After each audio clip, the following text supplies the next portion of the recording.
All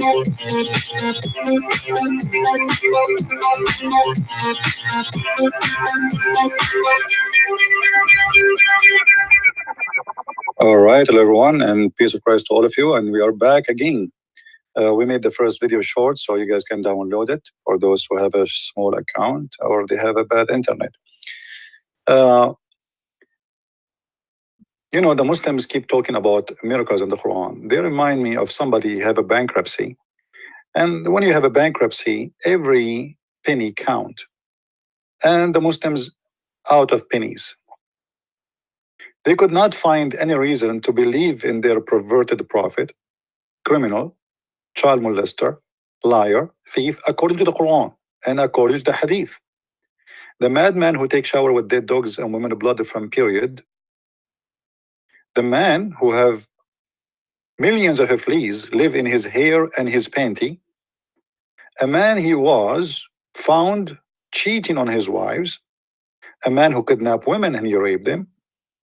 A man who is the Muslims accused him according to the Quran that he stole an underwear. A man who did marry a child, who encouraged Muslims to have sex with the children. A man who have no proof of anything and no witness of anything he has done when it's come to his God. Yet he claimed to be a prophet and the Muslims, they follow him blindly. But we have to be honest, not all the Muslims, they follow him blindly. The most of Muslims don't follow Muhammad because most of them, they knew Muhammad is a false man. But the issue is how you can leave Islam in the countries where if you speak a word against the prophet, you will be slaughtered immediately. You want to know how Muslims live in Pakistan? Give a freedom. You want to know how many Muslims live in Afghanistan? Give a freedom. Freedom will tell you how many Muslims between the Muslims. A Muslim, he will hold a book in his hand, and this book is just flamed with fire, but he will think he is, there's nothing there. I mean, everything is fine. And this is my challenge to the Muslims who always speak of miracles in the Quran. We are alive. We are alive on air. Bring your miracle to me. Choose the best of the best you have. Choose the best of your science and let us love together. Either Islam can stand the questions about science you claim, or the science you claim is nothing but a fabrication which is exposing again Islam to be a false religion. Because when followers, they fabricate things is not exist in their religion, and yet they accuse the Christians and the Jews that they corrupt their book. When the Muslims, he changed the meaning of any verses in the Quran, tried to make it fit with science when the verse is speaking the opposite. Who is the corrupt? Who is the corrupt?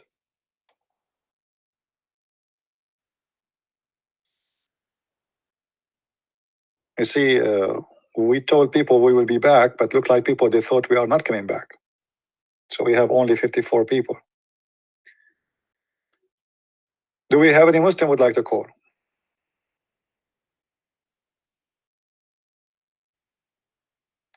Do we have any brave Muslim would like to call? You know, actually, I noticed something. When I make two videos, people, they watch only the last one. The one before it, nobody watch it. And I noticed too, that when I go live, they get a lot of viewers, but when we are not live, people don't watch. It looks like people, they are looking for entertainment.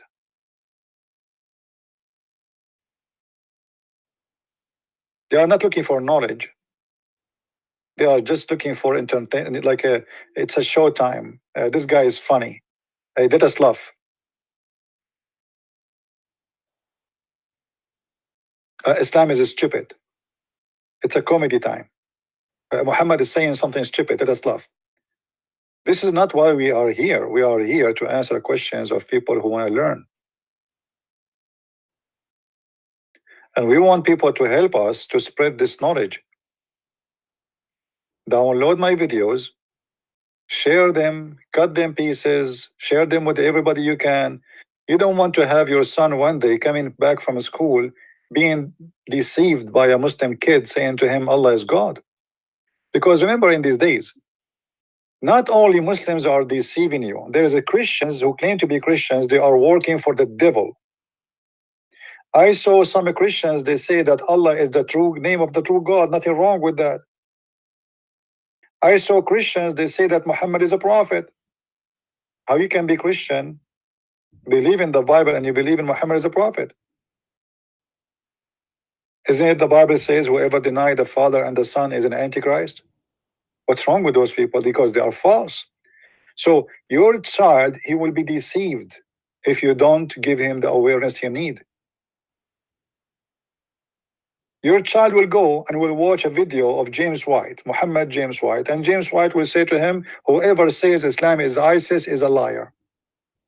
Your son will believe this guy. This guy is a minister in a church. He have a PhD. So the deception is surrounding you. You might send your son to a church thinking that he will learn something good, but he come back to your home and he learned the education of the devil. So don't fool yourself and think, oh, I am safe.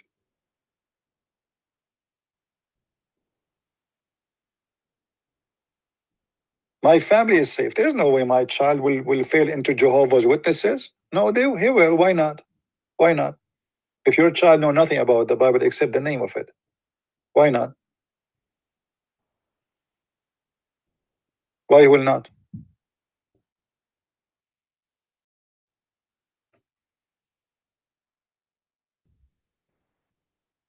Always, always, when when we avoid, let's say, some people they have a theory says, well, if I close my doors on me, I mean I am fine. Who care what will happen outside? But the old days is over. You close the doors now. The internet is inside your house. The internet and everything. The stores are closing because nobody is going to store no more.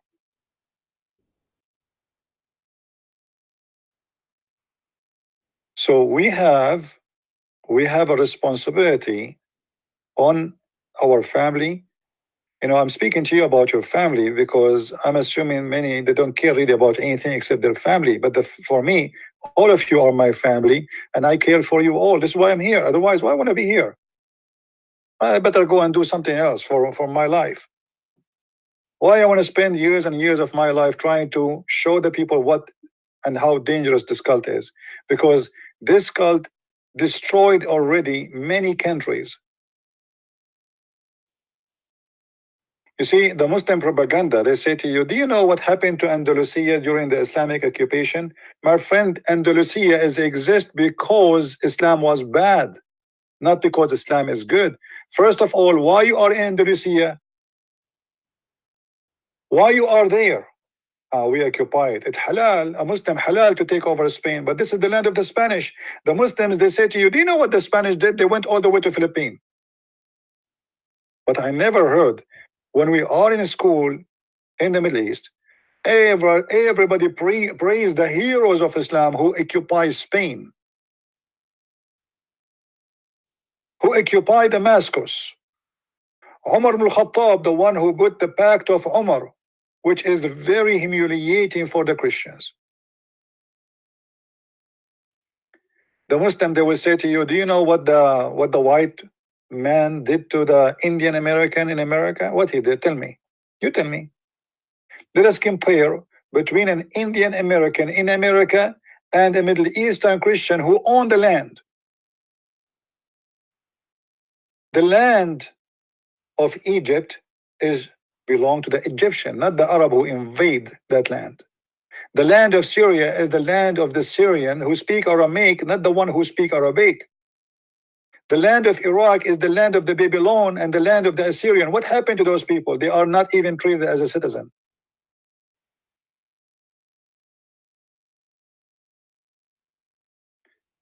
Because the Quran says that you have to treat the Christians and the Jews with humiliation.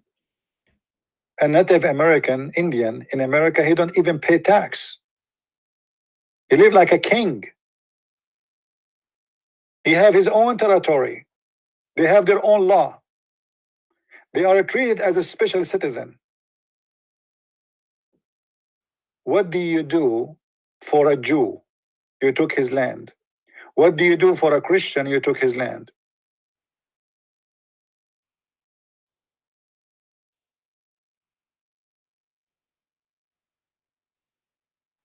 The Muslims, they went to Spain. They stole the wealth of the Spanish. Thousands of female Spanish became their slaves for sex and belly dancing.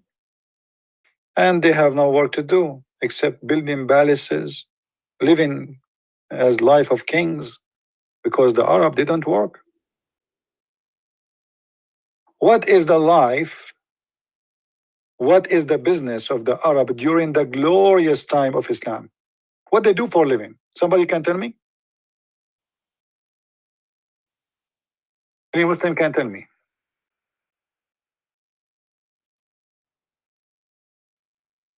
Nothing. They didn't do work. They have tens of thousands of slaves. You can go right now and search for a revolution. It's called the revolution of the Zinj. In Iraq, you watch Sinbad, right? Sinbad, they say to you it's the city of Basra. What Sinbad? What Basra? Do you know what Basra is? Basra is a city of slaves. It used to have the biggest population of a black African who kidnapped by the Arab, the white Arab, and they be brought to Basra. Do you know how far Basra is from Iraq, from Africa?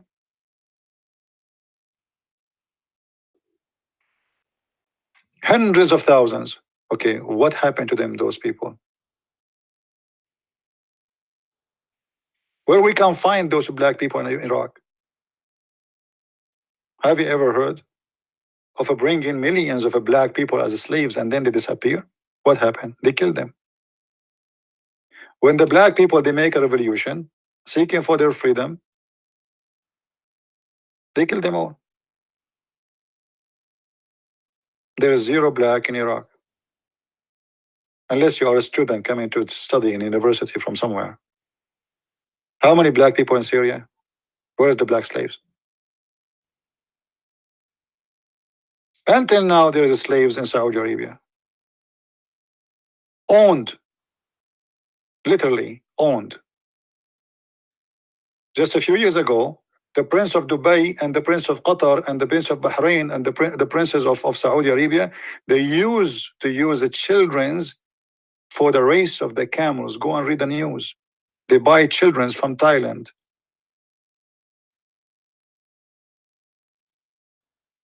Child, he is 5 years old. They risk his life. They put him in the top of the camel for a race. Those are slaves.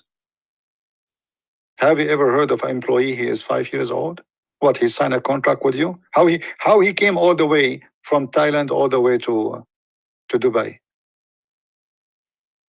He signed a contract with you, right? You give him a working visa.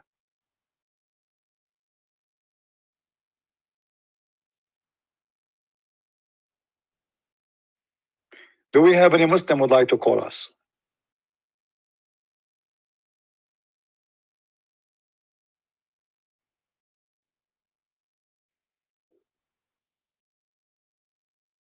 Yes, it was 800 years. And the reason the Spanish did not speak Arabic, for the Spanish, they isolated themselves from the Muslims. Most of the Spanish, they run for their life, except the one who's captured. The one who is captured mostly are women. And the Arab, they have sex with them, and then they have a new breed, which is a mix between the Spanish and the Arab.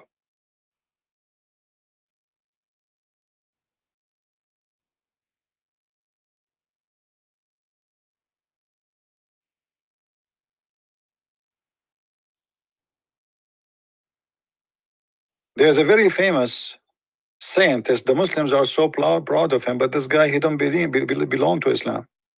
His name is Ibn Khaldun. You know, the Muslims, they speak about scientist and historian and philosopher, but philosophy according to Islam is haram, and whoever do philosophy is a kafir, should be killed. This is why Ibn Khaldun was chased from place to place and put in jail from place to place. Ibn Khaldun, he said in his book, The Introduction of Ibn Khaldun, that an Arab man, he's talking about the Muslims, his people, an Arab man is willing to burn a library or to take down a palace so he might use the papers of the books and the wood of the palace to cook in it. He's speaking who? About who? About the Arab in Spain. Go and read his book. Actually, it's in the internet. You can read it in English. In the year 2018, if we go right now and check Mecca, where is the historian places of Mecca? What those people that did it through civilization of just 1400 years ago? I mean, since now until now, what they have? Nothing. What they have now is the money of the oil, building, high building. But before, in the time of Muhammad, he used to live in a small, tiny house. For the Arab, they have no houses like it's a Bedouin life. This is why you see Muhammad in the Quran promising the Muslims that he will have a couch and he will have a pillow. A pillow? Yes, a pillow. Those Bedouin, they like a pillow. Are you sure? A real pillow? Yeah, a real pillow. And a couch too, because the one who have couches, it was for them known, it is the Roman, it was the Jews, it was the Persian, the nice clothes, the nice life. But those Bedouin, they don't have any. So Muhammad is promising them in heaven that I will give you a couch for a very simple reason. For a couch is a big deal for the Arab.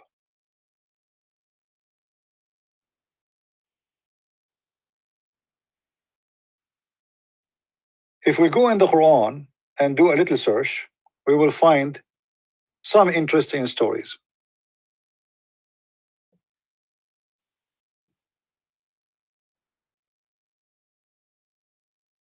We switch to Arabic.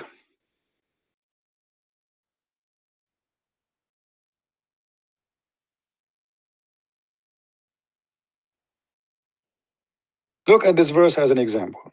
Chapter 18, verse number 31.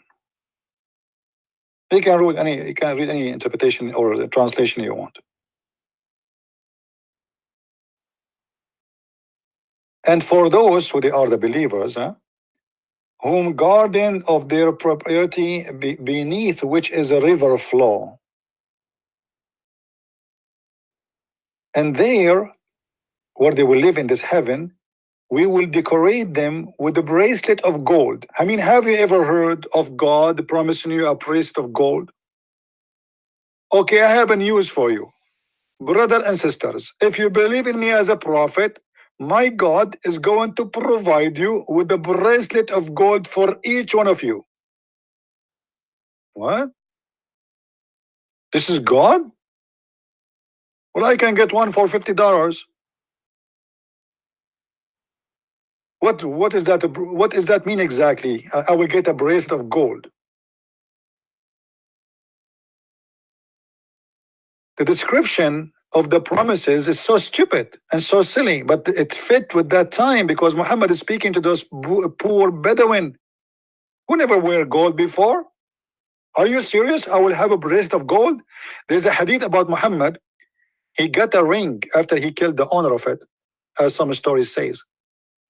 And Muhammad keep looking at the ring, and Muhammad then he said, and he noticed people, they are looking at him like, this guy, he looked like he never saw something like this before, So Muhammad, he said, oh, you know what, I'm going to take it off because it's keeping me away from Allah, because he felt he got exposed. So Muhammad is promising you that his God promising you a bracelet made from gold. And not only that, I have a news for you. In the heaven, all of you will wear a uniform made from a green silk made in Iran.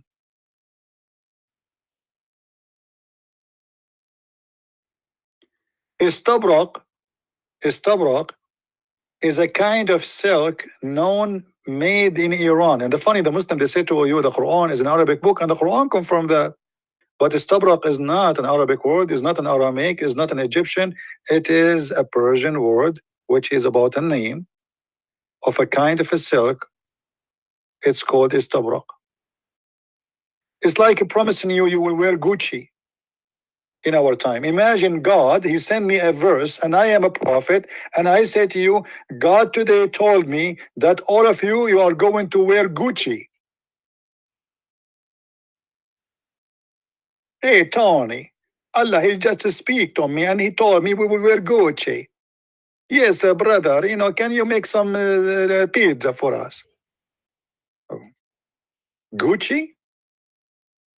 God, the founder, the builder, the creator of this whole huge universe is promising me I will wear a green silk Gucci?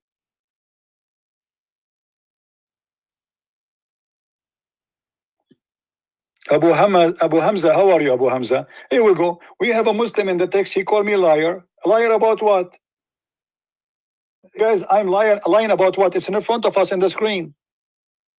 You see how funny the Muslims? Liar. Look. He just said liar. About what? It's in the screen. I'm lying about what exactly? Tell me. Isn't this your Quran? Hello? Well, it's called istabrak. This is istabrak is the Gucci of that time. My Gucci is a lie. The Gucci of your prophet is not a lie, right? I got the point, guys. This guy, he have a point here. He's a smart Abdul. He's a prophet promising Gucci of his time, which is called istabrak. It's not a lie. But if I promise Gucci at this time, I'm a liar. Why I'm a liar? I can go and order one. Why I'm a liar? I can make it happen. Your prophet could not. He promised you about something in the afterlife. You will wear Gucci. I will shave my 20-foot beard if you will ever wear Gucci of Allah. So what kind of God? He promised me green silk, and I will wear for eternity a green silk. I mean, how boring. I cannot imagine myself wearing a green clothes. I will look like those in the cartoon. What they call them? Samfur? What they call them, guys? Let me. I don't know what they call them in English. Hold on. Let me see. In Arabic, they call them sanafir. It's a cartoon thing.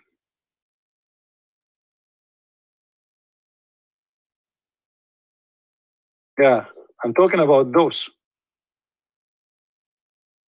Sanafir, you know what I'm talking about? We will be wearing a green?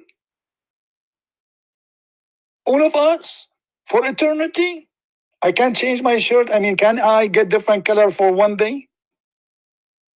For eternity, I will be wearing a bracelet in my hand made of gold.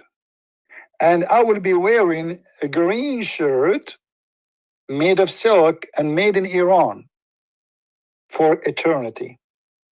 And for eternity, I am going to be sitting, reclining on a raised couch. I mean, why it's raised couch? Like, is that will make you feel better? How raised it is? Like a five floor? This is God that promised me to sit in a couch. If I turn my camera on, I will show you right now. My neighbor, he threw his couch and nobody's taking it. He have it there outside for 3 days. He put a sign and it says for free. Your God is promising us a couch and we will recline in it. I'm glad he told us what we will do with it, because I do not know what to do with the couch. I mean, if not Allah told me, how I will know?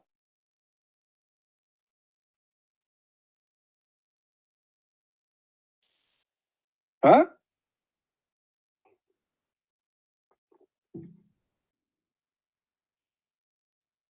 And don't forget, please, in the heaven we will eat fruits. And those fruits, we do not need to go to them. They come to us. What? Yes, brother, you will be sitting in the couch and the fruit, they go down to you. And this is the lazy Arab. Huh?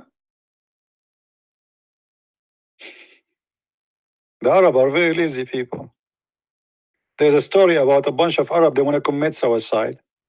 They ask, what is the laziest way to commit suicide? They said, you throw yourself in the ocean.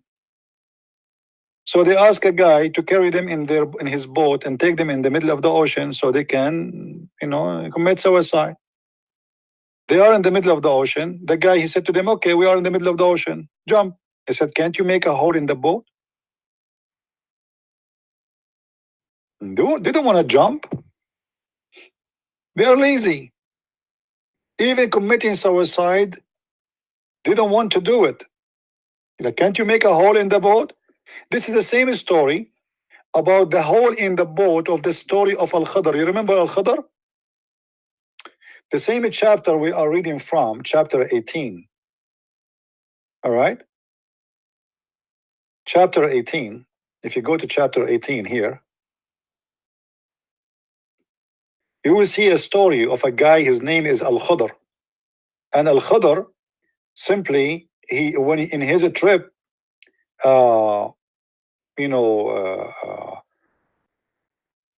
he found a bunch of guys who offer him a ride with them, their boat. So Al-Khadr, he start making a hole in a boat. And Musa said to Al-Khadr, what are you doing, man? Are you crazy? Al-Khadr said to him, I told you, you cannot have patience with me, which means you are stupid. I am wise. I have the wisdom of Allah. To make it simple, after a while, when after the boat, after those guys, like he made a hole in the boat, a pirate, or let us say a king who steal boats, came by, and he looked at their boat and he found a hole in it, so he decided not to take it. Do you see the wisdom? You make a hole in the boat so the guy will not take it, but now you will be drowned. Huh? Any Muslim?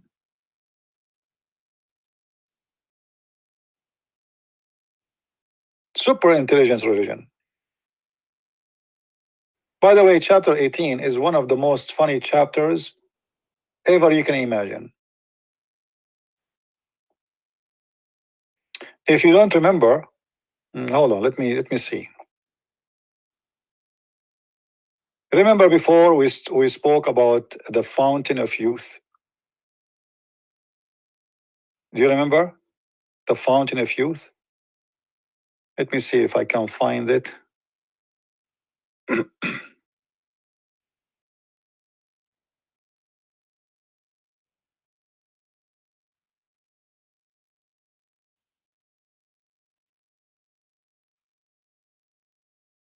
Yeah, this is a religion, believe in the fountain of youth. And the reason Al-Khadr is a person who attended Noah funeral. He attended Muhammad funeral. I mean, do you know how the distance between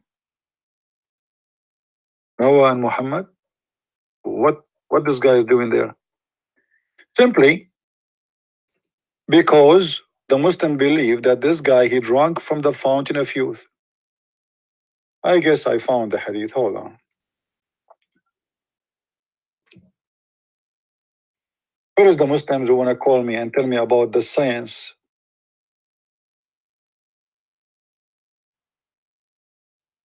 Hold on.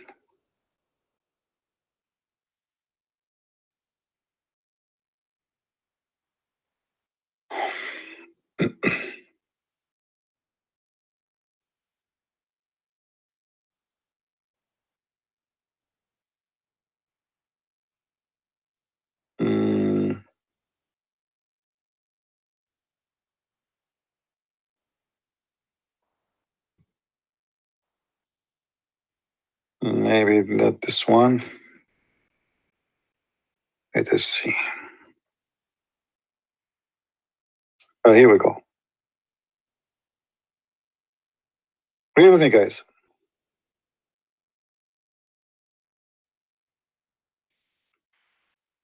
Let me make it more clear for you.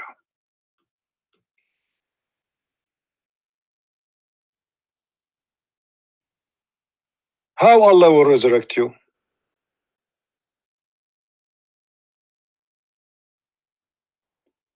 Simply, Allah will pour on you the water of life.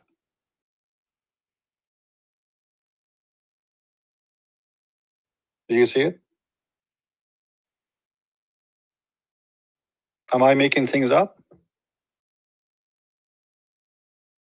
Who is a Muslim when I say I'm making things up? Allah will give us life again by pouring the water of life from the fountain of youth.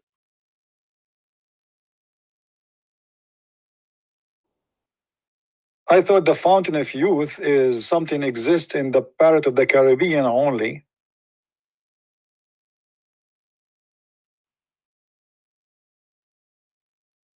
Do you see it? Who is of you want to tell us what is the water of life?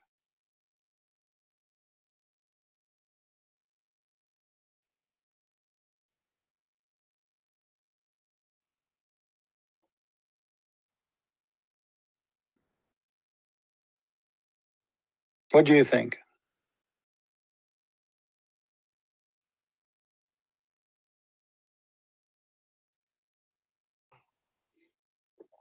Abdullah is calling in 10 minutes. I know that last time I was debating a Muslim, this was like maybe 15 years ago. He said to me he want to go 5 minutes to the bathroom. Since then, he never come back.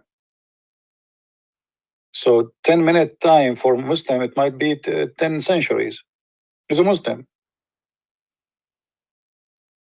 You go in the Middle East, you see the garbage in the street, you call the government, you call the city, you say to them, the garbage is outside. They say, Inshallah, tomorrow we will take it. Inshallah. Tomorrow come, nothing happened. We call again. Inshallah, inshallah, brother, alhamdulillah, today is busy, alhamdulillah, brother. Inshallah, tomorrow. The tomorrow is come. There's a hole in the street, was not fixed for more than 20 years. Because why? The only practice they have is inshallah. The Israeli, they are doing irrigation by airplanes. They made the desert green again, and the Arab are living under inshallah. This is why we have no jobs. You know, if not the oil, guys, if not the oil, the whole Middle East is dead. The only money they have is from the oil and the gas. Look what happened in Jordan. This Jordan is not lucky. They have no oil, they have no gas. It's a dead country. And if not the money is coming as help and assistance from USA and Israel and the West, the country is dead.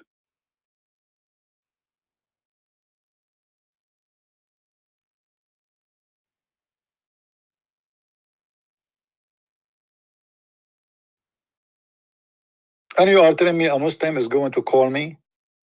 He just said inshallah. That means he will not call.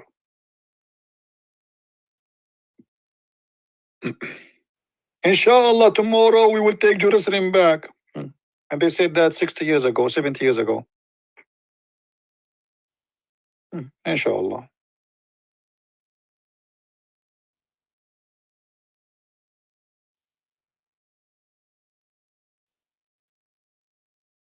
Inshallah. This will remind me of Muhammad in the Hadith. Muhammad in the Hadith, he said, are you sincerely ready to go to heaven? The Muslim said, yes, Prophet, yes. The Prophet said again, are you sincerely ready to go to the heaven? Said, yes, Prophet, yes. He said, are you sincerely ready to go to heaven? The Muslim, they got so excited. Yes, yes, yes. Are you sincerely ready to go to heaven? The Muhammad keeps saying that. Are you sincerely? And the Muslim just like get so excited, like yes, yes, yes, yes. And then Muhammad, after all of those yes, yes, yes, he said to them, say inshallah. Inshallah. The guys, they thought the bus is coming to pick them up. When you hear, are you sincerely ready, the way he is speaking about it, you might think the bus is coming, Allah is sending the transportation. So are you sincerely ready? The Abdul gets so excited, excited, excited, excited. And then after all, he said to them, say inshallah.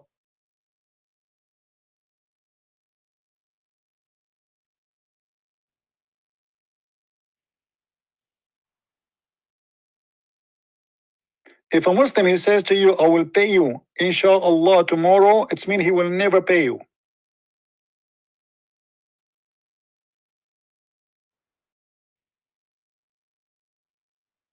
The 10 minutes is gone. Where is Abdul? The one you told me, inshallah, will call.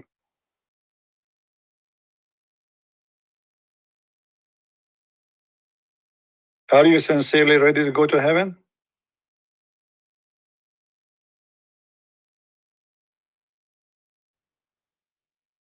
Come on, Abdul, call me and get the water of life.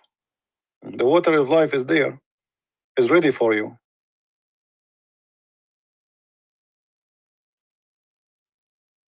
Don't you want to get to the water of life? This is the book of science.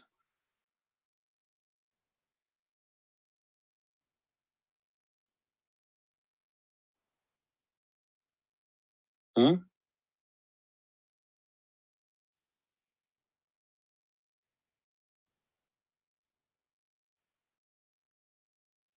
Abdul.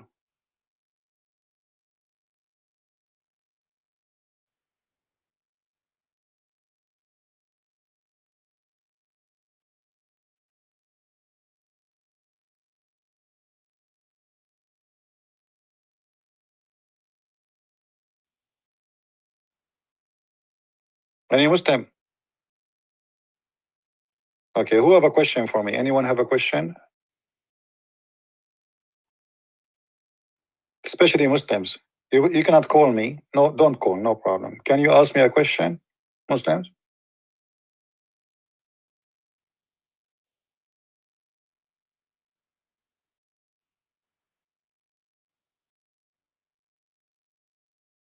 Well, Muhammad, he did not receive revelation for many reasons. One of the reasons is not inshallah. One of them, Muhammad, he found that there's a dead dog under his bed.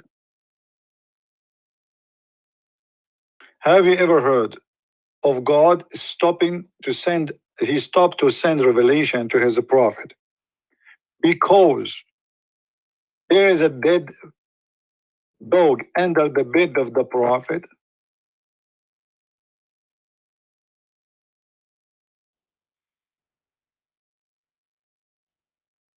You know, that story about the dead dog, you know, like bring a lot of questions. Because you know, because if Allah is not going to send the message to somebody because there's a dead dog somewhere, because guys, I want you to see the image in different way. God of the heaven, and then we have a little tiny dog, and God is sending a message. Hold on, I think you are not going to get it unless I show you something. Hold on.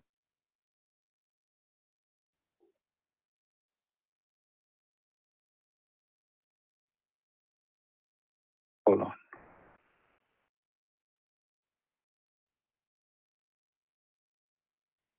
Show you how silly this religion is.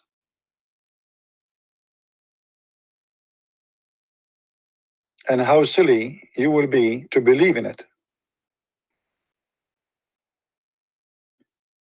Angels don't enter any house have dogs in it anyway.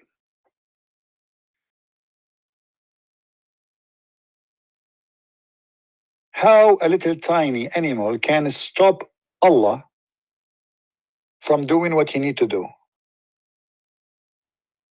Is there a weakness in Allah?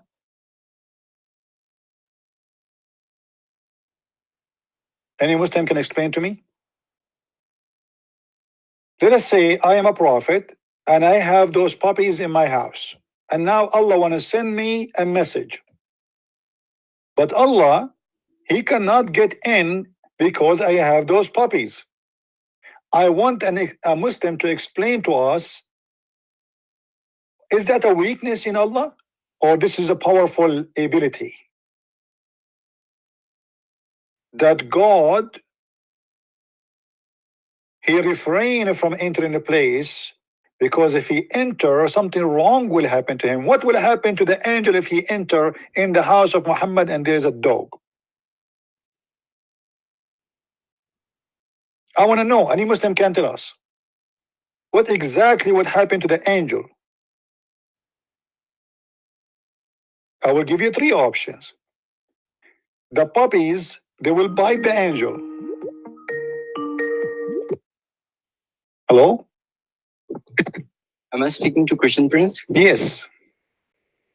So my name is Mohammed Abdullah and I'm from India. You might have seen me in the comment section. No problem, my friend. Welcome. What do you want to say to us, Muhammad? Well, I don't want to discuss the current topic, which is science, basically.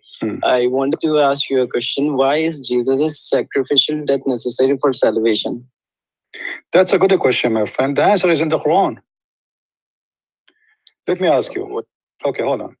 Is it true that your God, Allah, himself, he sent a sacrifice? Did Allah himself sacrifice? Are you asking me that was Christ crucified or not? No. I'm asking you, do Allah himself make sacrifice?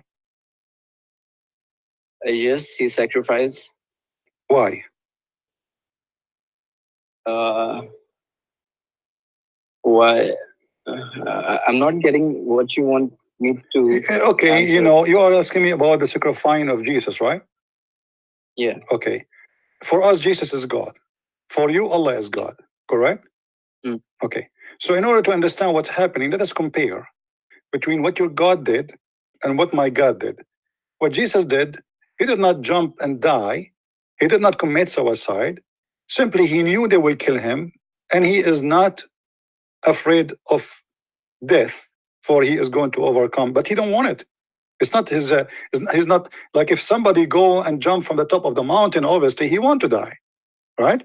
So it's not the Messiah working for the death, but he knew the future. He knew what they would do, and he will not run away from it.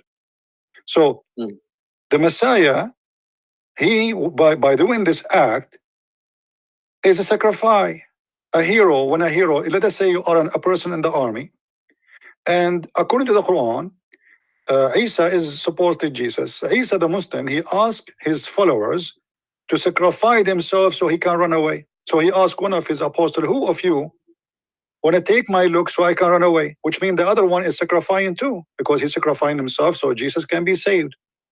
So now here, what we find in Islam, that the Muslim believe in sacrificing, but it's not legitimate because that will make Isa a coward man. He is asking, you see, if you are a hero, the hero is the one who sacrificed himself to others to save them, not the one who asked others to die for him so he can run away.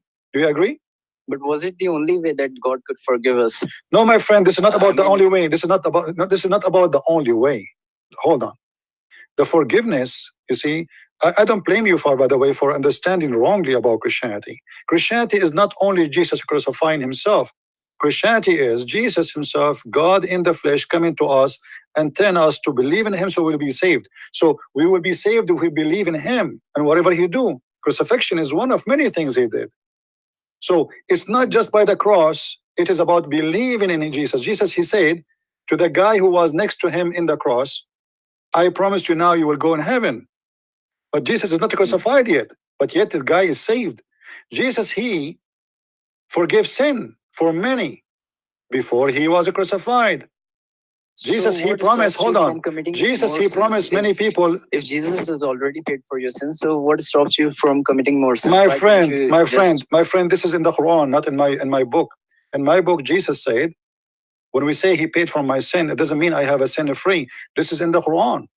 You will not find a verse in the Bible says that Jesus paid for my sin, so I will go and I am free to do sin. That's not true. Jesus said, listen, let me answer you, my friend. So why can't you just let me answer you, my friend. Let me answer you. Jesus said, not everyone says to me, Lord, Lord, will enter the kingdom of my Father, but the one who do his will. So you say to him, for Lord, Lord, you believe in him, you worship him, still you are not saved unless you do his will. But the promise of a future sin to be forgiven is in the Quran. If you go in the Quran, and I hope you have the Quran with you, Chapter 48, verse number 2. No, but why do you go to the Quran? Why don't you answer me directly? I'm answering you, my friend. I'm answering you. I just told you that we don't have such a thing. We don't have such a thing. It says that your sin is forgiven and Jesus paid for your sin, so you can sin as much you want. This is a lie. It's not exist.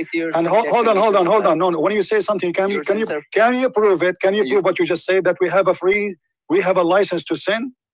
Can you prove that this is what the Christians believe, or this is your assumption? Actually, you see, listen to me. Your actual claim is that Jesus paid for your sins. No, my friend. I'm actually a claim. I did not say the word. This is you what you said that. What I say. Don't tell me what people say. I don't care what people say. Jesus paid for the sin of all mankind. That does not mean the mankind they have a free license to sin. Not everyone will say to me, Lord, Lord, will enter the kingdom of my Father, which means you have to do, and he said, but the one who do his will, which means you have to follow him, you have to do his command, you have to obey him, and you have to be a decent person as a Christian, as a Christ he was. Otherwise, you don't belong to him. Jesus said the tree who don't give a fruit will be cut off and thrown in the hellfire. So it's not enough to be a tree, to claim to be a Christian, and one day I will give a fruit. It doesn't happen this way. So don't make false interpretation of what you heard from some Christian. This is not what they meant. What they meant is that Jesus have no guilt. He commit no sin. He commit no crime. It was our crime. Because of our crimes, he came to save us. Why we are on earth? Because we commit sin. Why Jesus came? Because we commit sin. What the purpose of God sending prophets? Because we commit sin. Hold on. So why your God, Allah, he sent Muhammad? Because you commit sin and you need to be saved. Is that correct? I cannot tell you exactly, but do you agree or not? No, don't tell me exactly. Obviously, you do not know your religion. Why Allah he sent Muhammad? Is that because you are a good person or you need to be saved? Because the previous scriptures were meant only for certain group of people, for a certain. What does have to do with my question? I'm asking you why Muhammad was sent by Allah. What the purpose? To do what exactly? I mean, you could ask this question to any. I'm asking you, aren't you a man? Are you a kid? I'm asking you. We are talking as adults. I'm asking you why Allah he sent Muhammad. What is the purpose of Muhammad to do in earth? To guide the mankind to. What does that mean? What does that mean? To save them? Yes. Okay, thank you very much. So now, when you say Muhammad came in to save us, that means he came because of your sin, not because you are a good person. So for us as a Christians, we believe that Jesus came to save us from our sin. That means we need somebody to help us to be saved. So how come you believe Muhammad came to save you and we cannot believe that Jesus came to save us? So he paid for our sin, which means that he was a crucified. Listen, he was a crucified for no sin he did. Did Jesus do anything wrong to be crucified? Can you answer that? No, he did not. Okay, so this is what we meant. That he paid for our sin, for he paid for no crime. When somebody get killed for a crime he did, he paid for his sin. But if we are the sinners and we are the reason for this person to come to save us, and then he got killed, that means he paid for our sin. But doesn't mean that this is a license for sin. However, read with me in the Quran. Hold on. You are the one who opened the topic. Hold on, Abdul. You see, you brought a disaster for your religion. What kind of religion is promising a person, he's a Muslim, to go to heaven and his sin is forgiven in the past and the future? Can you tell me? Do you believe? Could you please repeat the question? Do you believe that it's right to promise somebody that his sin will be forgiven, even the one who do in the future? I'm not getting what you mean by that. Let me repeat the question. Now you wanna play slow. Is it all right if I am God and you are a human and I say to you, it's okay to sin, even the future sin is going to be forgiven? Is that all right? You see, God knows more than us. This is not about knowing. I'm saying, hold on. Don't play games. I'm saying to you, listen carefully for the question. Is it all right? Is it all right that I am God and I say to you, your sin in the past and the sin you will do in the future is forgiven?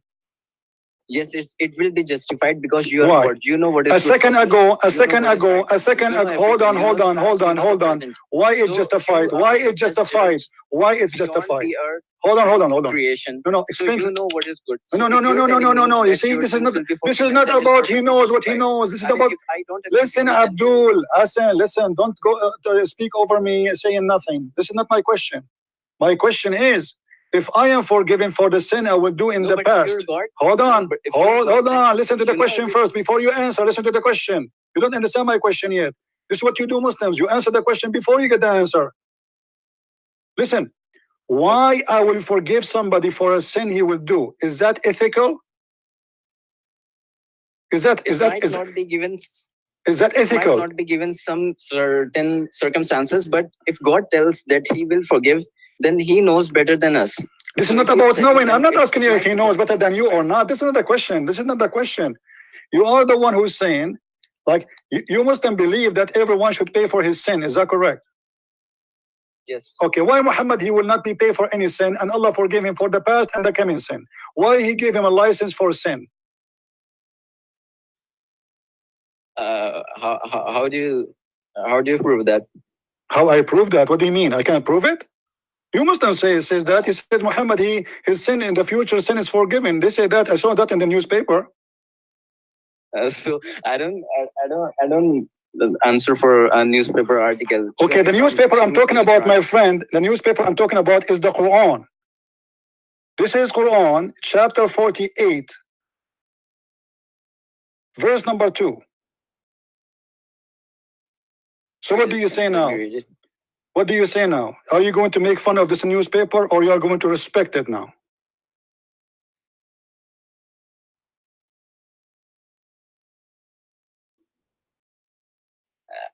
You see, I'm not knowledgeable enough to answer this. A second ago, you are knowledgeable about your religion. Now you do not know. A second ago, you are making fun of a newspaper. Now you have to respect the newspaper. But yet it's a newspaper. This is the Quran giving us a news, saying that Muhammad, he have a license to do sin in the past and sin in the future. What is the ethic of God? If I encourage a human being to do sin, I don't say to them, I will not forgive your sin unless you ask for repentance. This guy is saying to him, your sin is forgiven, the one in the past and the one to come. What kind of religion this religion is? But the Prophet asked for forgiveness. My friend, he asked for forgiveness for the sin he would do in the future?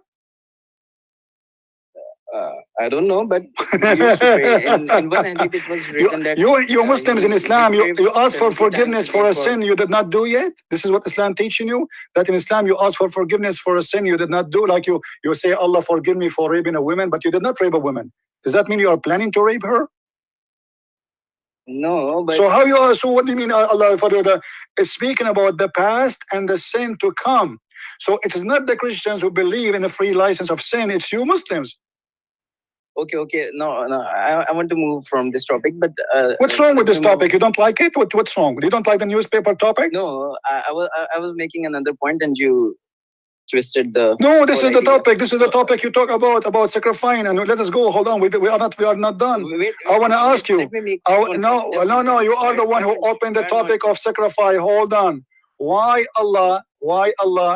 When you say sacrifice, why Allah He gave a sacrifice? Do you know? What kind of sacrifice are you talking about? I don't know. In the newspaper, it says that Allah He gave a sacrifice.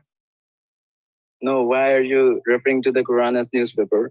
Because it's a newspaper for me. I don't respect it. It's a newspaper. And what kind of a book? It says that there is there is a bird who speak to the prophet, and the prophet or an ant speak to the ants. I mean, this is a newspaper for kids. Even kids will not take it. Now answer. You see, Allah gave. Don't change topic. Hold on. Why Allah He gave sacrifice to who? Allah gave sacrifice to who? What sacrifice are you talking about? In the newspaper, it says there's a sacrifice. Aren't you knowledgeable about your religion? I'm not getting about what sacrifice are you referring to? In the Quran, in the newspaper in front of me, it says in chapter 37, verse number 107, it says that Allah, He gave a great sacrifice. Allah sacrificed to who? In Arabic. Do you speak Arabic? No, I don't. I'm an Indian. So why you are asking me to speak in Arabic if you don't speak Arabic? Huh? Why you are asking me to speak Arabic if you don't speak Arabic? I'm not asking you to So speak Arabic. I don't know what so what you are saying. I don't know what you said Arabic. No, I said that I can read Arabic, but I cannot understand. That's amazing. He can read Arabic, guys. Take a note, please. He can read Arabic, but he did not understand Arabic. So you don't know Arabic. You are reading letters. Listen, my friend. Listen. What does have to do with my question? If you know Arabic, you do not know Arabic. I'm not asking you about Arabic, my friend. This is not Arabic class. I'm asking you. Allah gave sacrifice. What is the point?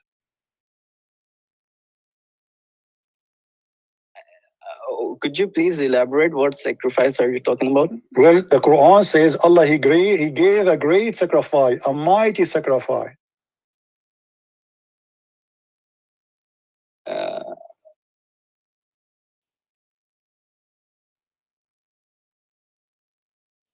What do you say? Allah gave sacrifice to who? Allah gave sacrifice to who? Sacrifice to whom? Yeah. Allah sacrificed to Allah. When I give sacrifice, no, I give the same way I can object that God sacrificed to him. Like you said, just God is sacrificed to God. So you have no problem if God sacrificed to God. Okay.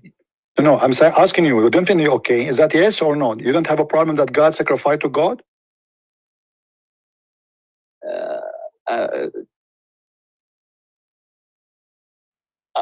Actually. Squeeze it. What? Is it coming or not? Are you okay with God sacrificing to God? Either you say yes, I am okay with it, or you say I am not okay with it. If I say I'm okay, then you're going to propose your propaganda. Don't tell me what I am proposing. You are afraid to answer anyway. You are scared like hell to answer me because you know whatever you say, you are going to get busted. So tell me what you believe, but just be honest. Don't worry about what you will say. Islam is Islam, you cannot change it. So are you okay with God sacrificing to God?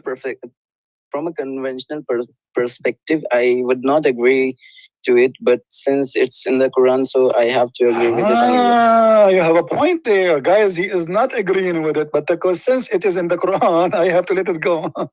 That's why I told you it's a newspaper. Here we go. You just convinced me that you are a false Muslim. For you are a person who don't agree with it, but because it's in the Quran, you have to say to me, I agree with it.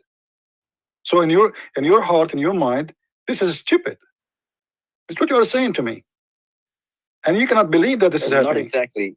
Not exactly. Like, what does that mean? This is crazy, not stupid.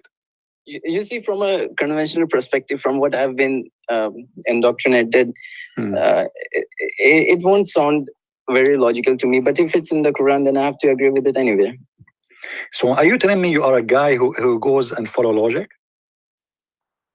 No, you're going to post some discrepancies. Why you are asking me what I'm going to? I mean, you are the one who mentioned the word logic. So let us talk about logic. Are you a person who believes in logic? I did not say the word logic. I was talking about the conventional perspective. Yes, you said it's not logical. You are the one who said that when you say logical, it's when you believe in logic. So do you believe in logic or you don't believe in logic? Why do you ask gotcha questions like? My friend, you are the one who mentioned the word. Why you say to me the word if you don't mean it? When you speak to Christian Prince, every word will be used against you in the court of law. So be careful. You mentioned logic. Do you believe in logic or you don't believe in logic? I do believe in logic. Okay, is it logical? Is it logical that Jesus have no father and his mother, she gave birth to him as a virgin? If you're asking from me in regards to as to what is written in the Quran? Yes, in the Quran. In the Quran it says Jesus have no father and Mary, she was a virgin, she gave birth to him. What is the logic of that? Do you have an explanation? No, but how can I mean? I don't have an explanation for this. If God did that, so why would I object to that? If my friend, you are the one who mentioned logic. Who's talking about objecting? I'm not asking you to object. I'm not asking you to object, please. Please don't object. No, I don't have any problem. So this is I'm not asking you if you have a problem. I'm asking you, do you believe in what is the logic? I'm not asking you if you have a problem, you don't have a problem. Later we can go to the problems. It's coming. Yes, I do believe in logic, but what is the logic of that then? The virgin birth of Jesus. Why Allah He made this happen? I mean, obviously, when God He made something happen, it should be for a reason, right? Don't you agree? There must be a reason. Yes. So what the reason? So that does not mean that humans can discern everything what God said. Abdul, this is not my question. I'm asking you, what is the reason for your God to make such a miracle happen? Because this is an amazing miracle, but what's the point of it? My mom, let me tell you about my mom. My mom, she have 20 kids, and she claimed that she delivered them, all of us, and she was a virgin. What do you think about that? Is that true? It won't be, but if... So there's no way to prove it to be wrong or right, right? So what is the logic of something nobody can prove? Because women, she can say whatever she wants. She can say, I delivered this boy, and I was a virgin. Nobody can witness. Are you objecting to Mary? No, I am a Christian. I believe that Mary, she was a virgin. I'm asking you, in Christianity, there is a reason. No, listen. I am asking you, what is the reason for this miracle to happen? In Christianity, we know why it's happened. You Muslims, do you know why this is happening? What is the purpose of this miracle? Or just Muhammad, he copy-paste. He copied from the Christian that Mary, she was a virgin, but he have no idea why. He put it in his Quran. So you Muslims, do you know why Mary, she was a virgin, or you do not know? Why should there be a reason for that? I mean, if God did that, so why would you... No, there is a reason, because out of all mankind, there's nobody is born of a woman except Jesus. So there is a reason. It cannot be just happen and it's an accident. Is Jesus as an alien? Is Mary an alien, or she is a human being like the rest?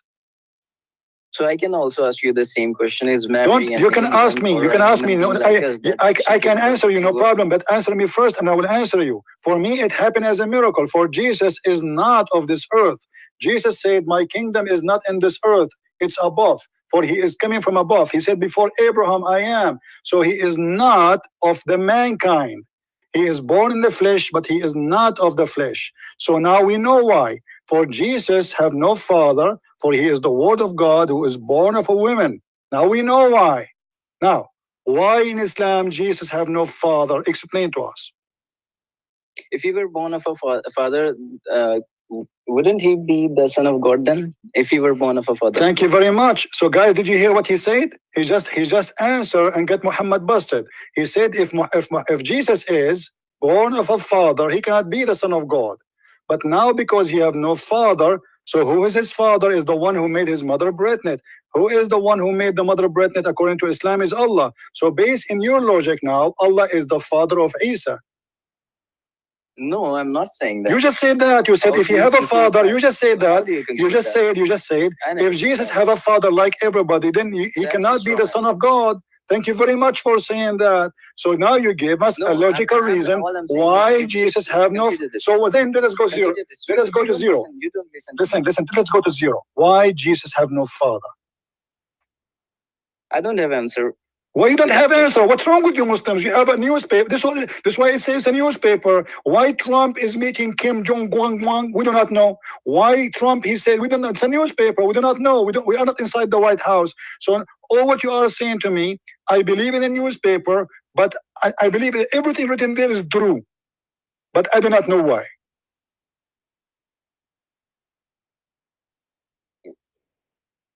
It's not like that. Just because I don't know, that doesn't. So but you believe in something you do not know why. So this is how it is. You believe in something, but you do not know why. Why Jesus have no father? But a second ago you were knowledgeable. What happened? A second ago you told me if Jesus have a father, he cannot be the son of God. Then thank you very much. So you gave me the answer. I did not say that. You said that. You said that. I did not say that. You said that. All I was saying. I swear by the newspaper you said that. Born of a father. Why couldn't he be the son of God then? If he was born of a father. Say again what? If Jesus was born of a father by natural birth, why couldn't he be the son of God then? Because then he will be a son of a man, normal man like everybody. Who is the father of Jesus now? According to Islam, who is the father of Jesus? There's no father of Jesus. Well, is that possible that a person is born of a woman but he have no father? So is that possible in Christianity? Yes, it's possible. It happened to Jesus, for he is the Son of God. In Islam, why? In Islam, what is the reason? Why Jesus have no father? I want to know. What is the purpose of that miracle? We believe in miracles. That does not mean every miracle requires. But a miracle nobody can witness for is not a miracle, my friend, unless there's a purpose of it. Because nobody can witness what happened in the bedroom with Mary, except Mary. So how and why miracle happened? So God can show His power. Like Jesus, He made the blind see. Everybody saw that. It was not a secret. Jesus made the man who cannot walk, so people will see and they will believe. Jesus, He walked in the water. Jesus, He fed the thousands of people. Jesus, He healed the leper. Jesus, He resurrected people from death. But all of this is done in public, not in secret, for people to see what God can do. So now what happened to Mary is something so private nobody can see. And there's no proof of it to be true or not. So what's the purpose of this miracle? Miracle is to show the glory and the power of God. What God can do. Yes, okay. So what is the purpose of this miracle? Power of God, if she was born of a, what is the purpose if nobody can see it? If nobody can see it, what is the purpose? What do you mean nobody can see it? Nobody can see it. Who is the witness? Who is the witness that Mary, she was a virgin? Miracles need witnesses. I could ask you the same question in terms of Christianity. I told you why. I told you for us, we have a reason. For you, you cannot explain. If it's just a miracle, then you have to explain why the miracle happened. For me, I told you why. For Jesus is not from this earth. He is the Word of God. He is the Word of God who sent down to this earth, and He took the flesh. He is the Son of no man. And this is why He have no father of the earth. So now we are asking you, the same story exists in your Quran, but it's cut off of the Bible without explanation. And you Muslims believe in it blindly without asking yourself, okay, why Muhammad don't have a father like Jesus? How come? He was a... I don't know how to answer okay, that. why? Okay, forget about Muhammad. Why Moses don't have a father? I mean, every prophet had a father. Every prophet have a father. Every prophet have a father except Jesus. Why? I don't have answer to that. Okay, let me ask you then. Muhammad, he was born 4 years after his father's death. How do you explain that? Muhammad was born what? He was born 4 years after his father's death. From where do you get that? I've never heard of it. From the newspaper. Oh, come on. What? Okay, if I prove it to you, what you will do? Do you promise me to leave Islam? No, I need to search it from myself. You need to search it from your search. Okay. Okay, let me ask you. That's all right. But coming on to my first question, like you said, you don't have a license if for committing whatever sins you want. So basically, you're saying that Jesus paid for sins, but conditions apply. You only go to heaven if you follow certain commandments. My friend, my friend, to make it simple for you. Jesus, one more thing. Jesus saved. Hold on. Jesus saved no hypocrites. Jesus saved no hypocrites. Islam claims that everybody will be saved, including the hypocrites. Islam is from the devil. It is Islam who promised you. It is Islam. Let me ask you, is it Allah who said, Allah Prophet who said that Allah will place all the sin of the Christians? All the sin of the Muslims, all the sin of the Muslims. Hadith, right? Hold on. Sunnah hadith. You are not a Sunni? You are Shia? No, I'm a Sunni. You are a Sunni, okay. Is it true that your Prophet said, all the sin of the Muslims will be placed on the Christians? You see, I have heard Shabir Ali's answer to this. He says that if a hadith does not agree with the Quran, then we reject that. And since this hadith does not agree with the Quran... Okay, Shabir Ali, my friend, is a potato and he ran away from debating me. Shabir Ali is a potato and he ran away from debating me. Now show me where it does not agree with the Quran. I mean, how can you say that He's a potato. He ran away from me. He ran away. He's a potato. Now answer me. I don't care who is he. He said to you, it does not agree with the Quran. Which verse does not agree with this? Did he say? Did he mention to you? No, but the basic theology has to. No. Listen, Abdul. Shabir Ali, he said to you, if a hadith does not agree with the Quran. He did not say to me. I've heard him saying. Heard him. Okay, he heard him. So did he say to you which verse in the Quran contradicting this hadith? No. So So how you are convinced now that Shabir Ali is saying the truth? Why he did not give you the hadith which is contradicting the verse? Which verse? Same time, my friend, Shabir Ali is an official idiot because there's tons of hadith in the Quran. Quran is a hadith too, and tons of hadith in the hadith contradict the Quran, but the Muslims, they follow the hadith. As an example, the Quran say you do muta. Hadith says you don't do muta. Which one you do?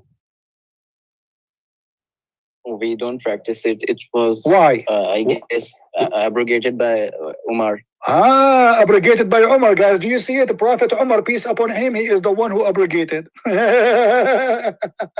So Quran says, you just said to me that Shabir Ali told you, if a hadith contradict the Quran, we don't take the hadith. So how Shabir Ali is following the hadith of Umar? Following the Prophet Umar, not the Quran. You see how they fool you, my friend? This Shabir Ali is a liar. He grow his beard because he have nothing behind it. The beard they grow for a reason. Too much fertilizer. The fertilizer the Muslim they add to their beard is not a knowledge, it's a poo-poo. So now did you ask Shabir Ali, okay, if the hadith contradict the Quran, brother, so how come we follow the hadith more than the Quran? Where in the Quran says pray 5 times? It is in the hadith. The Quran said 3 times. Where in what? The Quran orders Muslims to follow the Sunnah, and we find the Sunnah in the Hadith. My friend, a second ago you told me. Listen, Abdul, Muhammad, you told me. Shabir Ali said, if a Hadith contradicts the Quran, we don't accept it. Okay, so how come you accept the Hadith of the Muta, which is made by Umar, as you said, against the Quran? Who is your God, Umar or Allah? Allah said you do muta. Okay, so Allah said do muta. Umar said don't do muta. I didn't know the context in which it was said, so I cannot answer to that question. But there's hundreds of things you don't follow in the Quran, you follow in the Hadith. So Shabir Ali obviously is lying to you about what he said about if the Hadith contradict the Quran. That's a garbage. So is there a verse that supports your arguments that Muslim sins will be put on to Christians and they'll be forgiven no matter how much they commit sin? Is there a Quran verse supporting your argument? Well, my friend, the Quran, you mean which newspaper you are talking about? The Quran number 1 or Quran number 2? What do you mean Quran number 1, 2? Well, the Quran number, newspaper number 1 is the Quran, newspaper number 2 is the Hadith, but both of them, they are Quran. No, I'm talking about the Quran. Quran is a Hadith, because the Quran is a Hadith too. Don't you know that? Isn't it the Quran is a Hadith? No, there's a distinction. Hadiths are the Sunnah of the Prophet. Are you sure? And Quran is... Are you sure? This is not what the newspaper says. The newspaper in front of me, my friend, the newspaper in front of me, it says that the Quran is a Hadith. Wait a second, let me see. Yeah. You said you speak Arabic, right? You know how to read Arabic. No, I don't speak Arabic, but I can read. Okay. Here in front of us, Allah, he keep using the word hadith, etc. And then Allah, he says that the best of the hadith is the Quran. All those hadith is in front of you. All the Quran speak. I don't know if you can see my screen. Allahu nazzala ahsan al-hadithi kitaban. So what is the Quran? Is a hadith. What does the word hadith means in Arabic? Allahu nazzala. A second ago you told me hadith is not a Quran. So now the Quran is a hadith. So which one is a hadith? The Quran or the hadith is a hadith? Obviously both of them are hadith. What does the word hadith means? Speeches. Speeches. Yeah. It's a speeches. This is additional proof. This is additional proof that this cannot be God, because this is a speeches of people. People making hadith. God don't make hadith. Hadith is people speaking. How Allah He says the Quran is a hadith?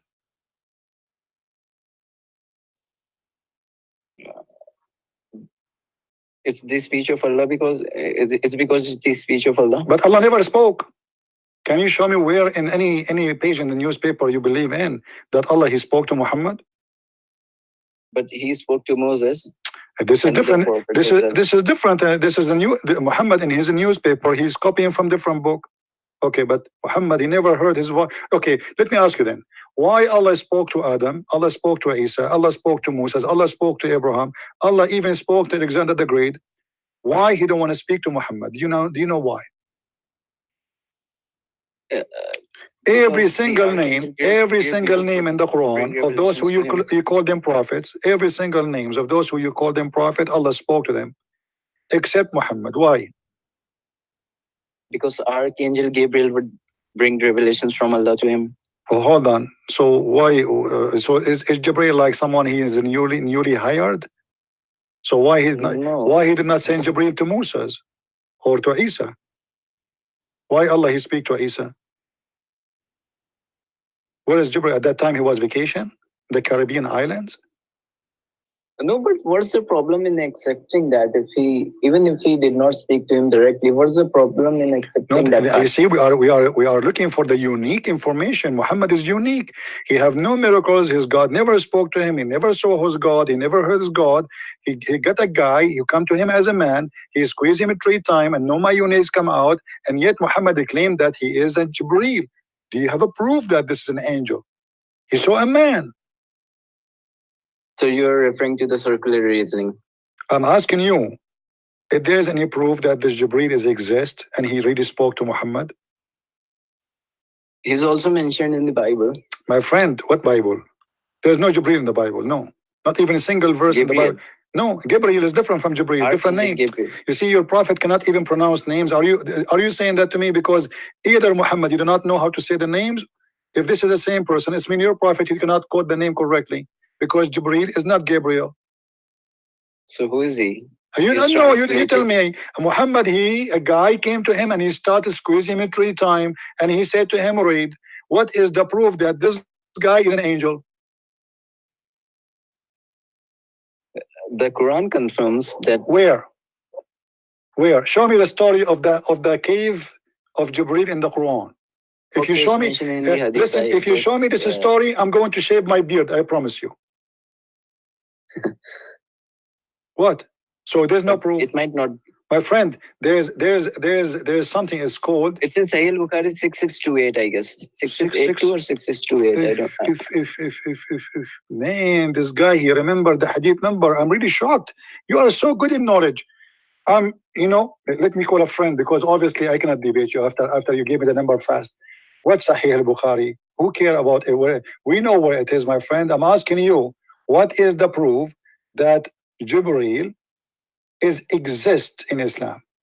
Muhammad, he said that a guy, his name is Jibreel, according to Waraq ibn Nawfal, he come to him and he looked like his boyfriend. His name is Dahya al-Kalbi. So are you saying that Jibreel is not mentioned in the Quran? No, it's mentioned in the Quran. Like Muhammad, he have a fight with his wife. Hold on. As long as you're saying that, let me show you. As an example, is Jibreel, he work with the police station? If a man and his wife, his wife, they fought, should we call Jibreel? What do you think? If I have a wife or wives, and I have a fight with my wives, who is the one in charge? Is it the police or Jibreel, who I will call him to come and help me? According to the Quran, Muhammad, he have a fight with his wives. If you go to chapter 66, verse number 4, you will see that Muhammad having a fight with his wives. And then Muhammad, he said, well, you know what? If you don't repent, you two of you, and the 2 women, they have other women, they are like the wives of the Prophet became 2 parties. One is Democrat and one is Republican. So they divided the women, and both of them now they are striking against the Prophet. So the Prophet, he said, because he gave up and he's afraid they will kill him. Look what happened. He said, and this is in the newspaper, not from me, from the Quran. As you see, chapter 66, verse number 4. If you ye turn in repentance to him, your heart are indeed so inclined. But if you back up each other against him, which means Muhammad, truly, truly, Allah is his protector. And Jibreel, what do you say about that? Why Muhammad, he needs Jibreel, an angel of God, to protect him from two women, they are 5 foot tall.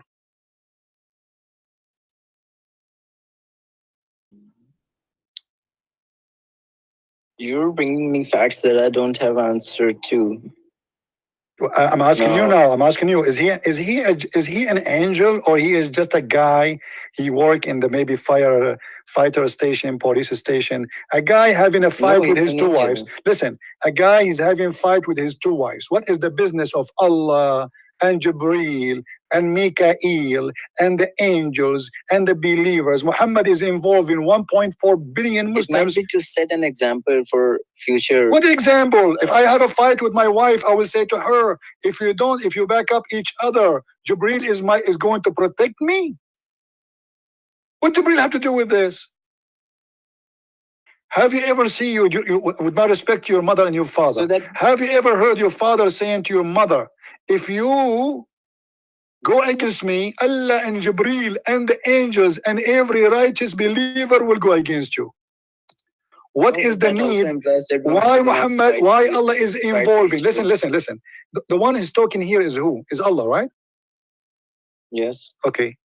Allah saying to Muhammad, if those two women don't repent, you better tell them that I will back you up. Hold on, it's not enough because Allah is weak. And Jibreel, hold on, it's not enough.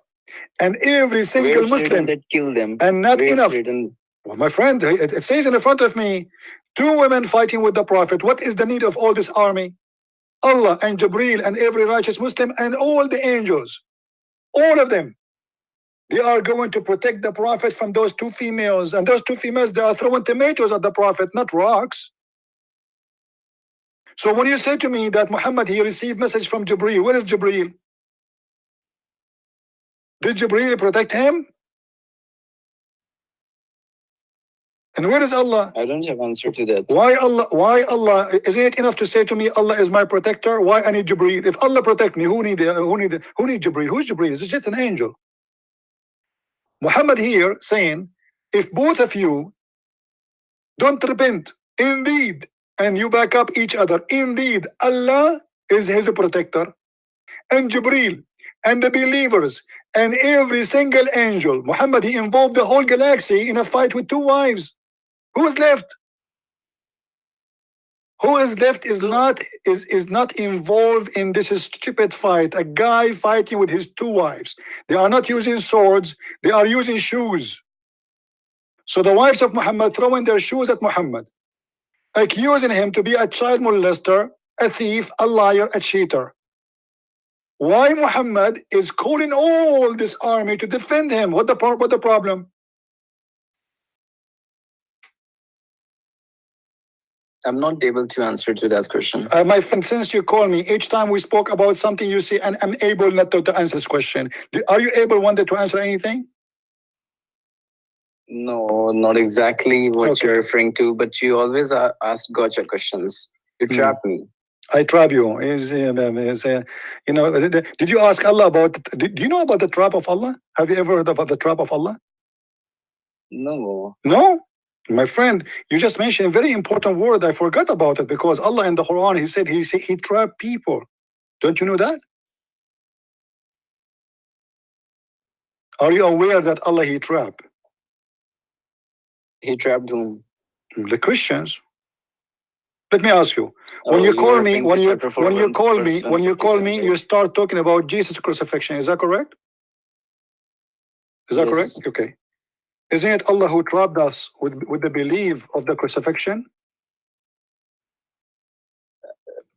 You see, the conventional Muslim perspective is that he was not crucified, but now scholars like the major scholars admit that he was crucified, but he did not die. He was crucified but did not die. Theory. But the Quran didn't say that, my friend. The Quran says they crucified him not. I mean, your scholars are a bunch of idiots. Who is their scholar, Shabir Ali or Zakir Naik? Shabir Ali. Shabir Ali, your Shabir Ali is too much potato, my friend. He's eating too much hummus. I like hummus, by the way.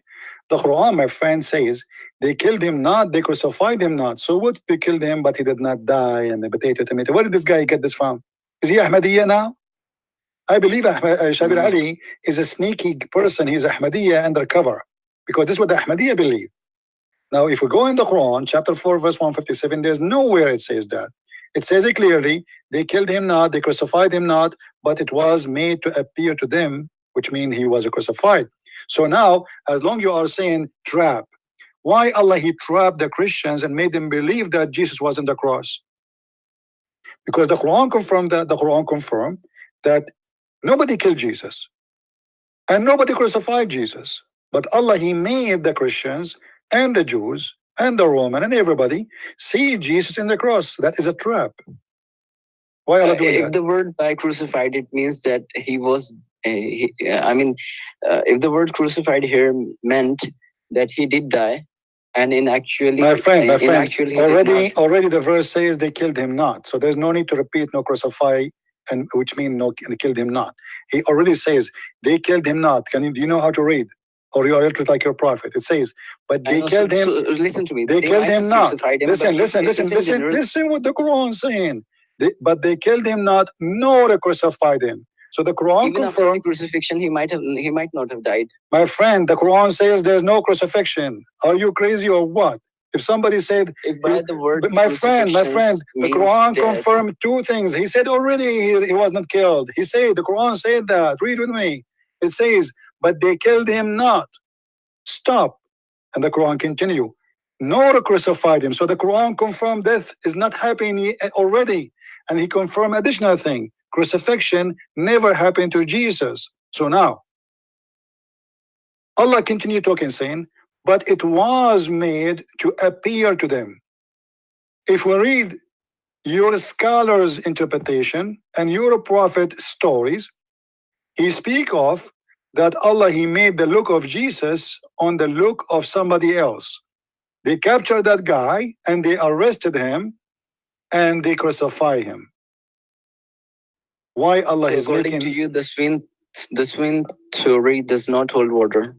My friend, what water? The Quran. Don't tell me according to me. According to the newspaper in front of me. Whatever you call it. So you think that the swoon theory does not hold water? The what? It's not appropriate considering the verses if we interpret their meanings. I don't understand you, my friend. I need to explain to yourself. I don't know what you mean. Allah in the Quran here is saying that Allah, he made someone look like Jesus. Don't you think this is a trap? Because now we Christian believe that Jesus was in the cross because Allah, he did lie to us.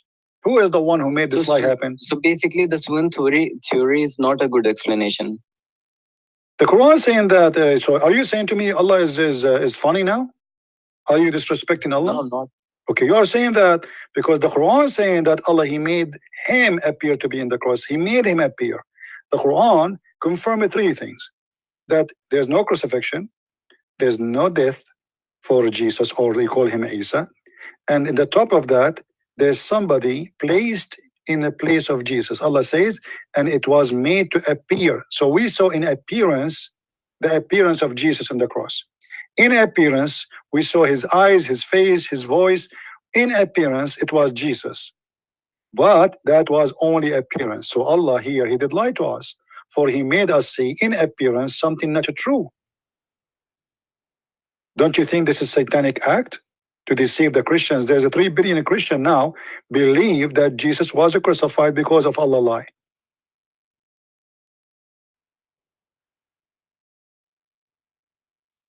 It's hard for me to say anything in regards to that. That's deep. How old are you, my friend? I'm 21. 21. I'm 19. Well, Mr. Muhammad, welcome, and you can call me anytime. I'm glad that I spoke to you. I hope I wasn't harsh with you, but you know the topic is harsh. No. And Islam is a stupid religion, with my respect to you. I don't mean to insult you, but Islam is a very stupid religion because, as you see, the one who made the Christians according to Islam is Allah. Why Allah did that? Don't Allah knows that now the Christians, they will believe that Jesus was on the cross when he made someone look like Jesus? Don't Allah know in the future that he is going to have a new religion, which is false religion, according to Islam? Believe that Jesus was crucified because of his lie? And why Allah waited 600 years until Christianity is very well established to come and send us Abdul from the middle of nowhere, who don't speak Hebrew, who is not of the Jews, who is not of the Christians, and suddenly he said, oh, Jesus was not crucified. Okay, but other than that, I always watch your content and I see that you reveal every sort of hadith. But do you think that the Prophet did not do anything good? Like he said, be kind for whatever, for whenever kindness becomes part of something, it beautifies it. Whenever it is taken from something, it leaves it tarnished. My friend, and he said, the best among you is the one who doesn't harm others with his tongues and hands. So did Muhammad harm others? Okay, hold on. Did Muhammad harm others? You just said, can you repeat again the hadith for me? The best among you is the one who doesn't harm others with his tongue and hands. So how your prophet, he said, when you see a Christian, humiliate him and force him to walk in the sewage?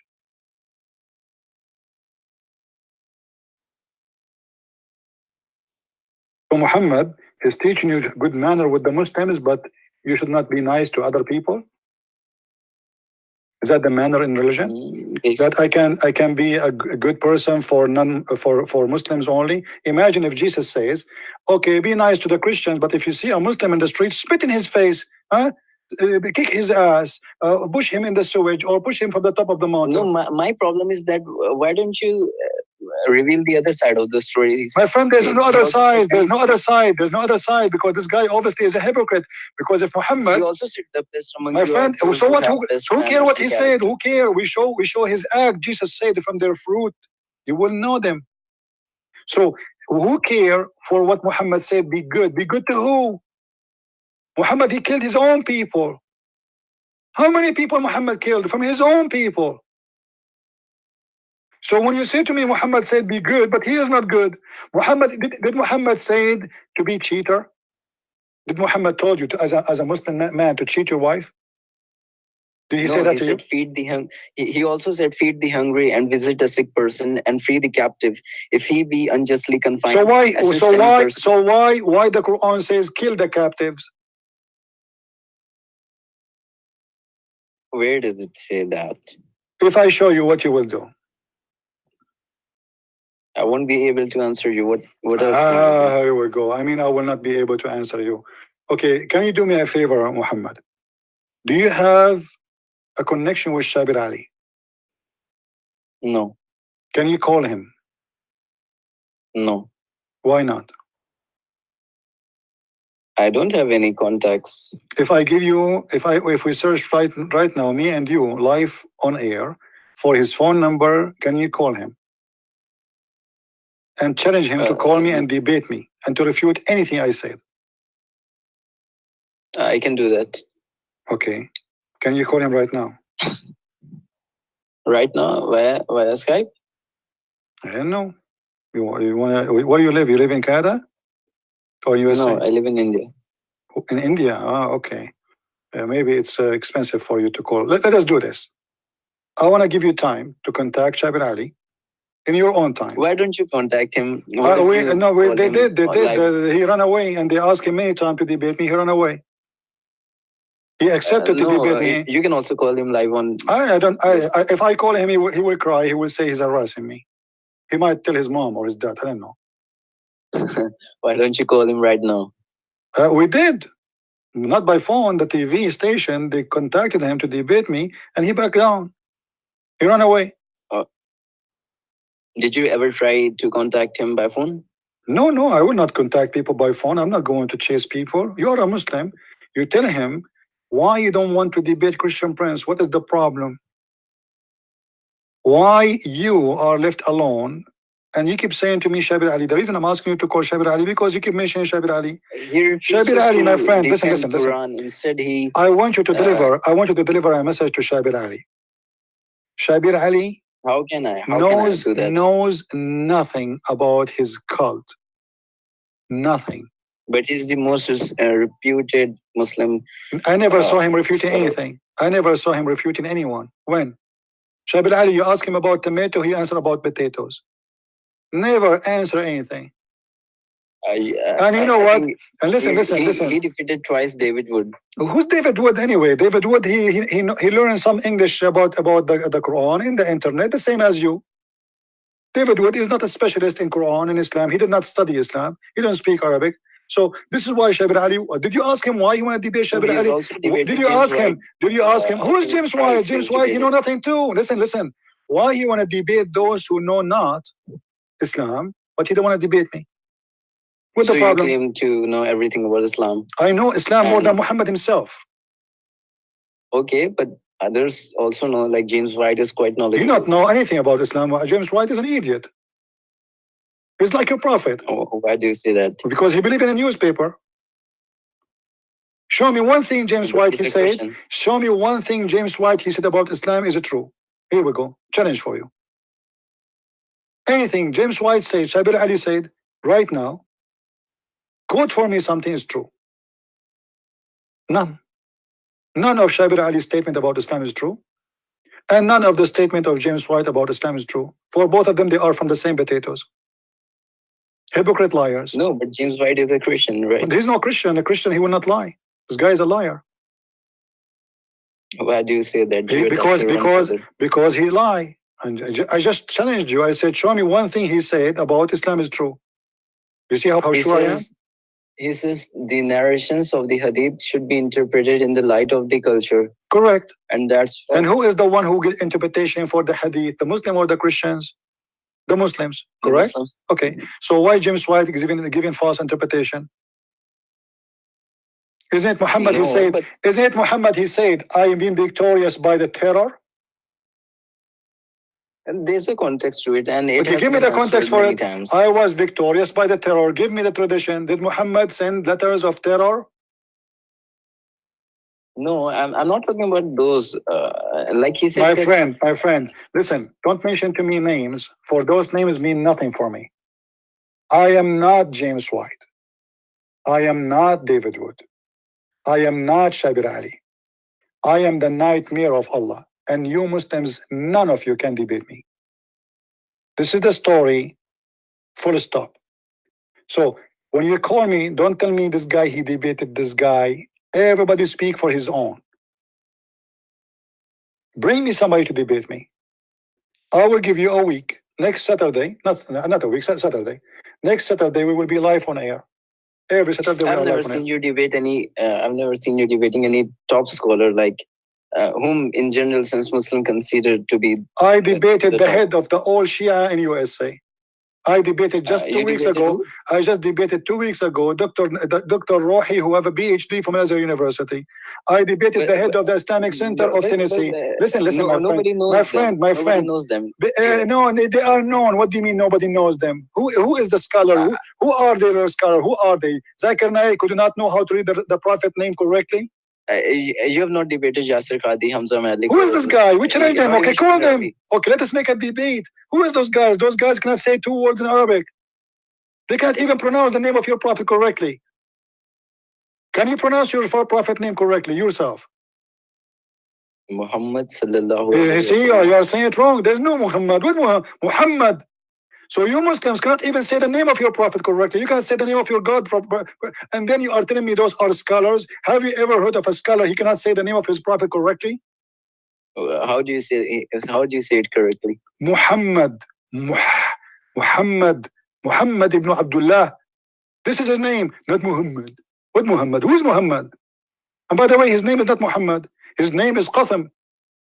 So don't waste your time. I'm giving you time to call all the names you mentioned to me. Just a few weeks ago, we have what they call them, the Titan TV. You know, they called every potato in the corner speaker in England to debate me. They called what's his name, Dr. Nabi Adnan.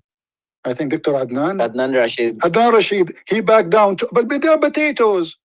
They debate only those who do not know.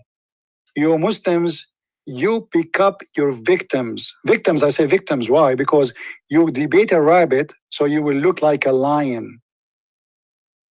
This is the whole story. A Muslim, he will not fight with somebody he will lose in the front. So he debate who? He debates someone he don't speak Arabic. He debates somebody maybe speak Arabic, but he do not know anything about Islam. This is the whole story. So don't waste your time and my time, my friend. I want you next time to call me and you bring me a challenge. You promise me. And next time you will tell me there's a guy, his name is Potato, Tomato, etc. He challenged you, Christian Prince. And I accept from now. Okay, I'll try to do that, but I am not satisfied with the first answer you gave me. About what? It feels like Jesus paid for some people's sin while he did not die for others. My friend, you see, I don't know how smart you are. I told you, we don't believe in that. We don't believe in that. You are misquoting things. I just answer you, I explained to you, and you are telling me I don't believe, I don't believe. Who cares if you believe or not? Secondly, I told you that when we say Jesus paid for our sin, doesn't mean that he paid for our sin so we are sin free. No. No, I'm not saying that, but don't fool yourself and don't misuse the sentence. Jesus paid for our sin does not mean that we are given a check and we can. I'm not saying that. All I'm saying that did he die for only certain people's, not for others? He died for our sin. Our sin. Do you know what our mean? Our sin, the mankind, not the Christians. Jesus, he died to save everybody, to save you, to save me, to save the Hindu, to save the Buddhas, to save the atheist, to save everybody. Okay, but so do you think that they all will go to heaven? No, no, because even the Christians, if they don't, are you deaf for what?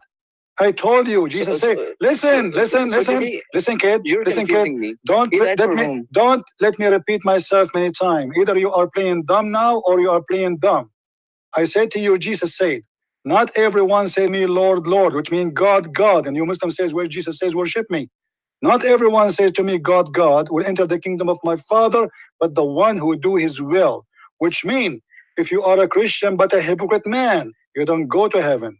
Which means, if you are a Christian but you are a child molester like Muhammad, you don't go to heaven. Which means, if you are a Christian but you don't feed the hungry, the poor, if you don't do the good, if you cannot be Christian, then you are not a Christian. To be Christian is to be the same as the Messiah, who give and give and give. If you cannot be that, you don't belong to him. If you cannot wash the feet of your followers, which means the feet of people around me, my family, my neighbors, you don't belong to me. This is why Jesus himself, he washed the feet of his apostles. During the time Jesus was washing the feet of his apostles, teaching them how to be humble, your prophet, people, they were fighting over the piss of his to drink it. Your prophet, people, they were fighting over the water he washed his testicles with it.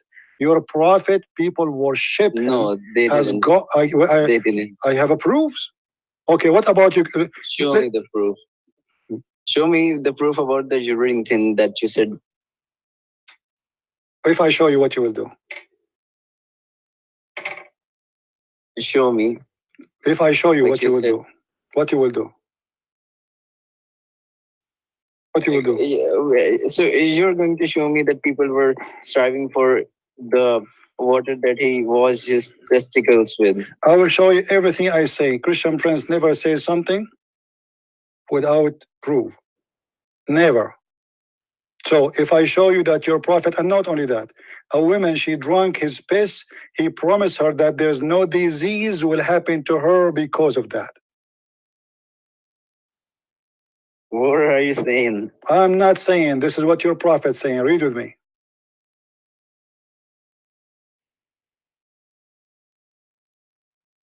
قام رسول الله صلى الله عليه وسلم من الليل إلى فخارة في جانب البيت فبال فيها فقمت من الليل وأنا عطشان فشربت ماء فيها وأنا لا أشعر.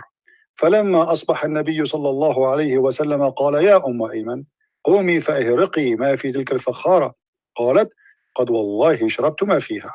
قال فضحك النبي صلى الله عليه وسلم حتى بدت نواجذه ثم قال أما والله إنه لا تبجعن بطنك أبدا.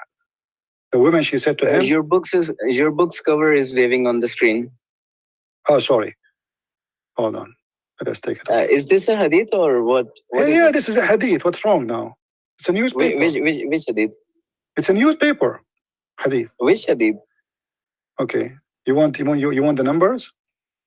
Yes. Okay, there's all the numbers. There's many of them. Which one? All of those.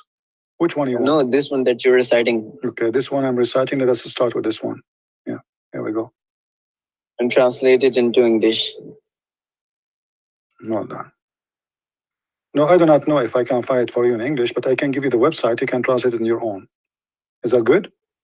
Okay, but at least give me the hadith. المواهب الدنية بالمنح المحمدية, volume number 2. book الطهارة والصلاة, volume number 1, page number 469. Is this a Sahih hadith?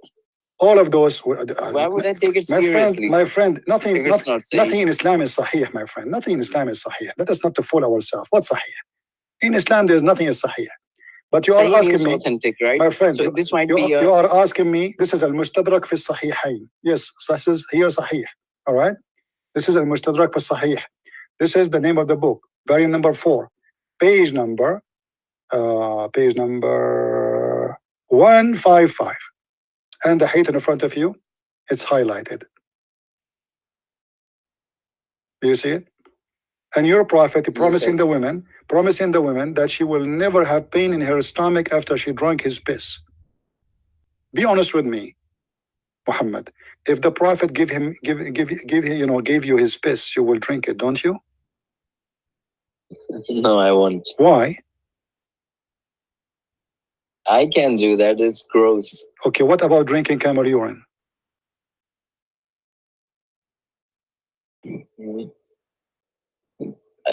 There's benefit in that. There's a benefit. Okay, why you Muslims go to hospital? Why you don't go and drink camel urine? If there's a benefit, did your mom, your dad, your family drink camel urine every morning instead of milk or tea? No. Okay, your prophet never drink tea. So why you are not drinking camel urine like the prophet? No, it was in regards to a certain disease. No, my friend. No, my friend. Your prophet, anyone convert to Islam, all the Muslims, they have to drink camel urine and to drink milk. No, are you referring to that as a celebration? What celebration? You Muslims celebrate drinking urine? So like those infidels, they drink wine in the New Year. You're saying that? I'm not saying that. I'm not saying celebration. I'm saying every Muslim have to drink camel urine. The prophet, this is a sunnah. You know what sunnah, right? Yeah. But okay. Let me ask you. Each time we have a Muslim because Muslims keep saying to us that Islam, as long as we are talking about urine, and you said this is gross and disgusting. Do you think it's right to swim with water full of urine or piss or dead dogs or women of blood from period? No. But no, I know what hadith are you going to show, but Jesus also said that everything that you eat, I think in Matthew 15 verse 9, according to that, you can eat anything and it will not defile you, something like that. This is not about what Jesus said, my friend. It says it's not what go in your mouth. Listen. You see, a second ago we said if we want to understand something, we understand it as the people who believe in it, right? Okay, Christians don't understand it the way you understand it. Don't be funny. Jesus, he meant, don't be hypocrite. It's not what go in your mouth make you dirty. If you do dirty, speak dirty, you are dirty. And this is very logical. Because a person who sleep under the bridge, and he did not take a shower for a year, but he never hurt anyone, is better than somebody. He sleep nice, he dress nice, he take a shower every day, but he's hurting people. But here we notice. So you mean it's metaphorical? Yes, here Muhammad is doing it literally. taking shower with dead dogs. And he is not taking shower, actually, he's doing ablution, which means he's preparing himself to the stage of holiness to be meeting Allah. So how you prepare yourself to meet Allah, pray to Allah? By washing yourself by water, having dead dogs and women blood from period and garbage and stinky garbage. How you explain to us? Jesus said that if you're a true Christian and you'll then poison can't harm you. So no, my friend, can you no, drink that? No, my friend, this is not what Jesus said. What the Bible says that the it's in Mark. my friend, dear friend. You see, you understand it as we understand it, not as you want. The same as we do in Islam. If I show you a verse in the Quran, ask me to show you the interpretation of your scholars, and whatever the scholars they say, we go with it. I don't give interpretation of my own. So you should do the same. Okay, so how do you respond to that? So very simple, like very simple. You see, the Christian believe, my friend, that even Jesus, he was killed, correct? Yes. Okay, so that's mean we are not immune against death. So what death Jesus is talking about?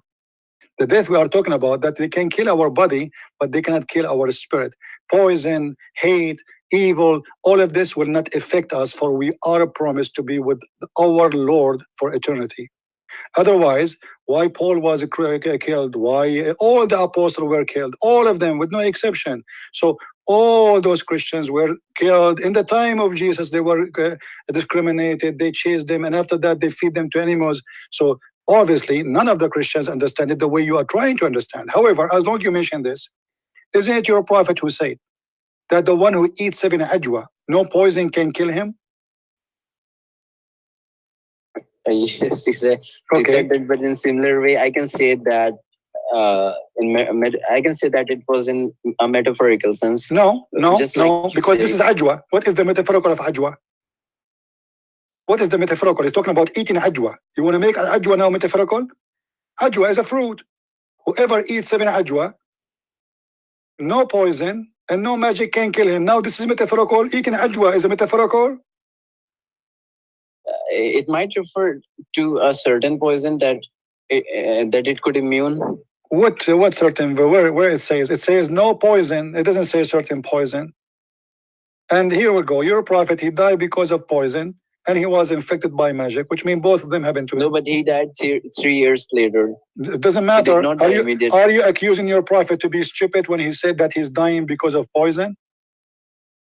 Are you accusing him to be idiot? Why would I conclude because that? You are saying he died. He did not die by poison because he died 3 years after eating the poison, correct?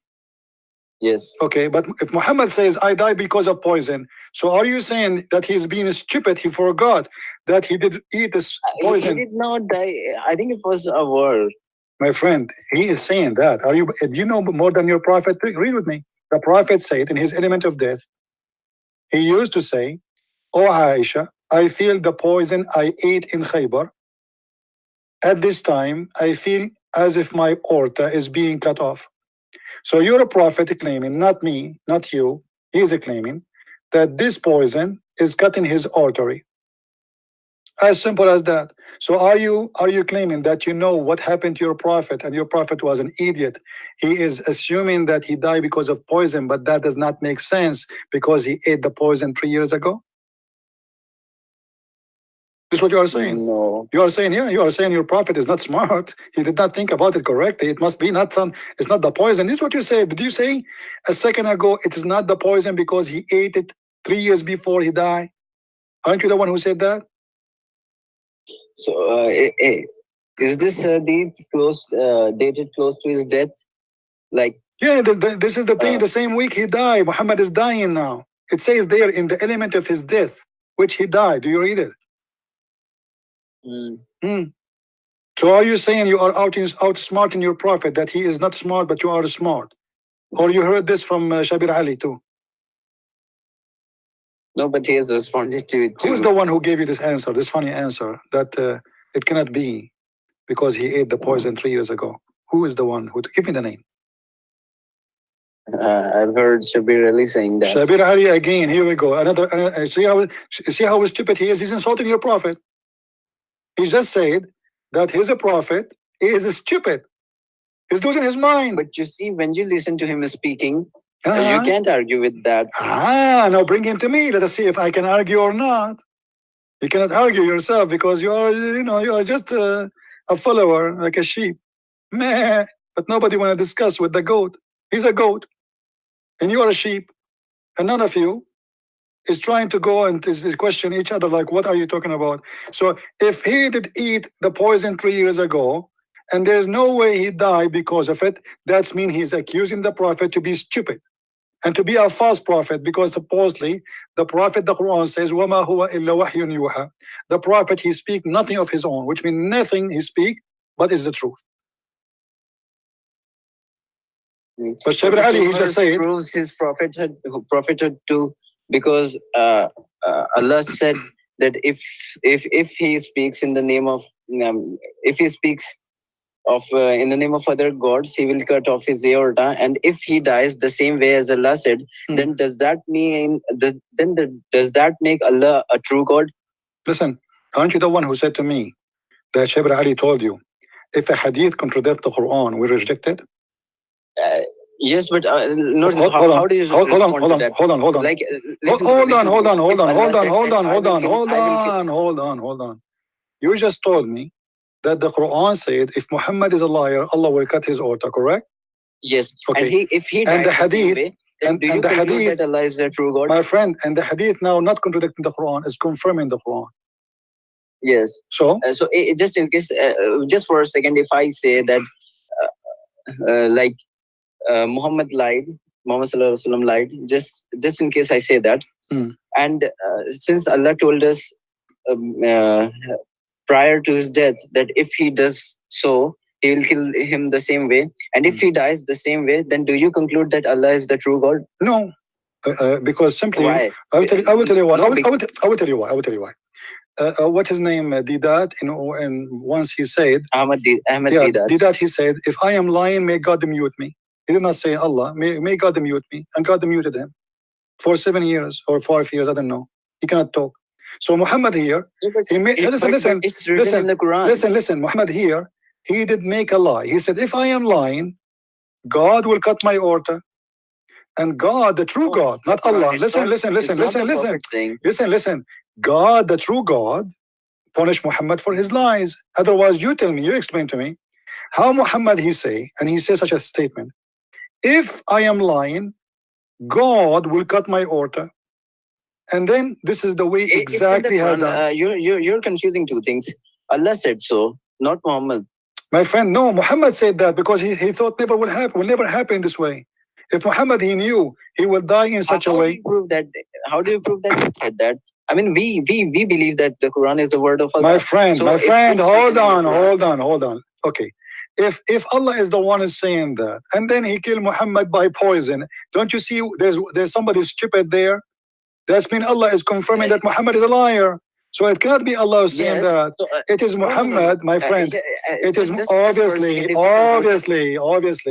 because if Allah is the one saying that, he should not allow. Listen. If Allah is the one speaking in the Quran saying, if Muhammad lie, we will cut his aorta, Allah should not let Muhammad die in such a way, because that will confirm that he is a liar, as you said. So this is additional proof that it cannot either the prophet or the God. And since he died the same way, then it's the God who's true. No, but you just told me that Muhammad is a false prophet in the same time. Okay.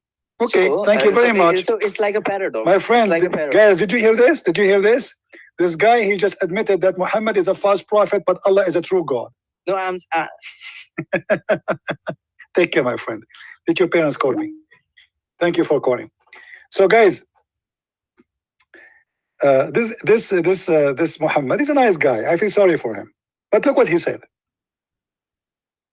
That this has confirmed that Allah is a true prophet and Muhammad is a false God. I don't care anymore.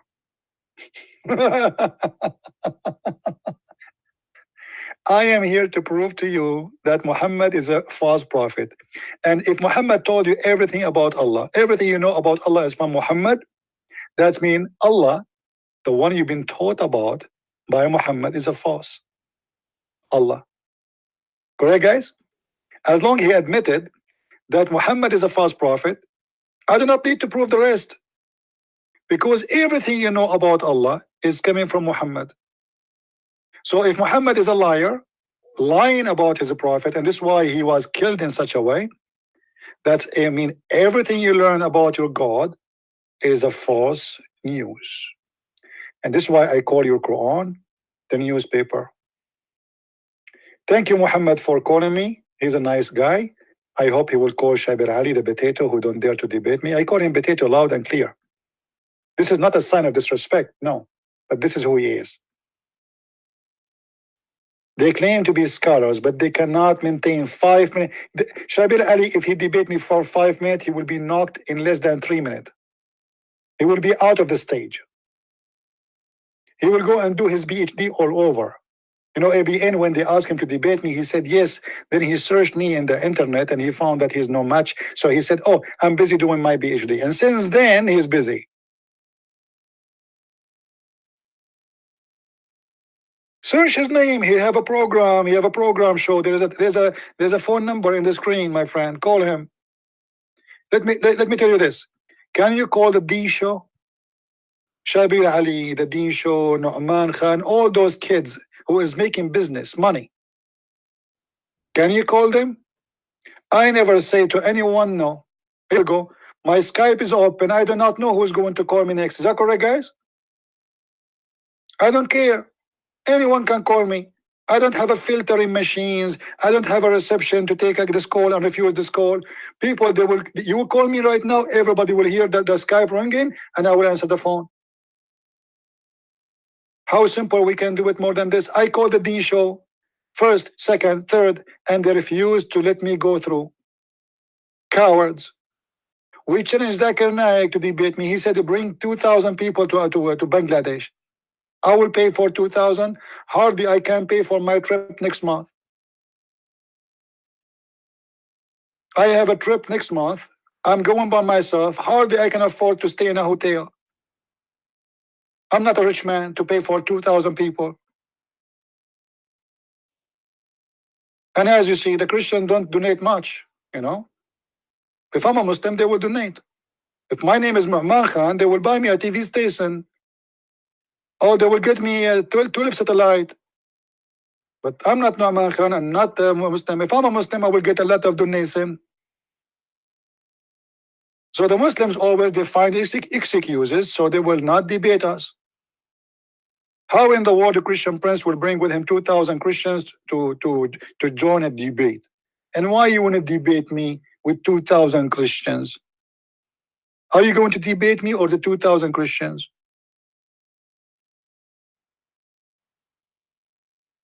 Honestly, like, you know, like we have little support. And those guys, they have TV stations, they have all the glory. The Muslims, they donate for them, they fly them overseas, they invite them to, etc. Like Nu'man Khan, you know, every few weeks he have a new conference, and like he's a big shot. This guy, I will make him shish kebab in less than not even 60 seconds. Before he say Assalamu alaikum, I will get him busted.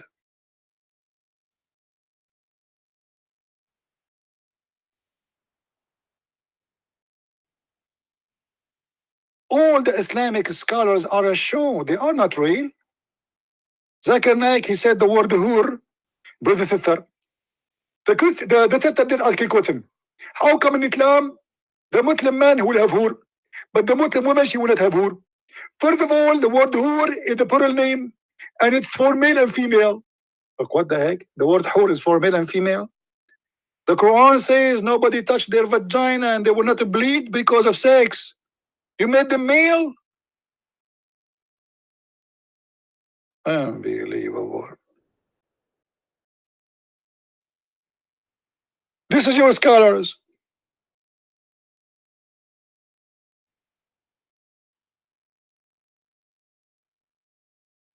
We do not need to enable super chat. The people who want to help us, we have Patreon, they can go and help.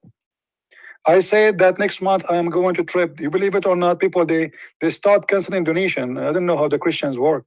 You say to them, I'm going to a trip next month, which means we need more of your help. What they do, they stop donation. You believe it? Unbelievable. So beautiful, so beautiful. Anyway, my friend, Islam is a very stupid cult. And I can prove it in any, just speak to me. Say anything, anything you say to me, Muslims, is going to be used against you. I do not need to prepare for myself for a debate. Let Shabir Ali call me and he choose, he start the topic. Say anything. You talk.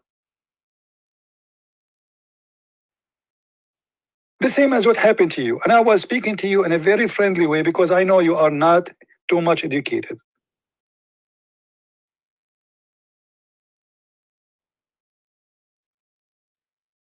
I pray that this gentleman who called us, first of all, I want to thank him for being polite and being nice. He is not rude the same as the rest of the Muslims. I respect that of him. And I think he's coming from a good family. You can, this is how you tell if somebody is coming from good parents or not. I'm telling you, I assure you that this person who called me, he have a good parents. He have good mother and good father. He did not do what other Muslims do. So he's from a good family and he can call me anytime, he's welcome. But I want him to contact his scholars. And the reason I want the scholars, he like them to call, because I want to show him how they are nothing, but they are fooling people. They are doing business. It's about money. Call your scholars. Tell them what you will lose if you call a Christian Prince for 30 minutes. What Shabir Ali will lose. What he's afraid of. If he can answer, and his answers will be convincing. Is that correct, guys? What he will lose. But he knew exactly what will happen. His career will be lose. It is the end of his career.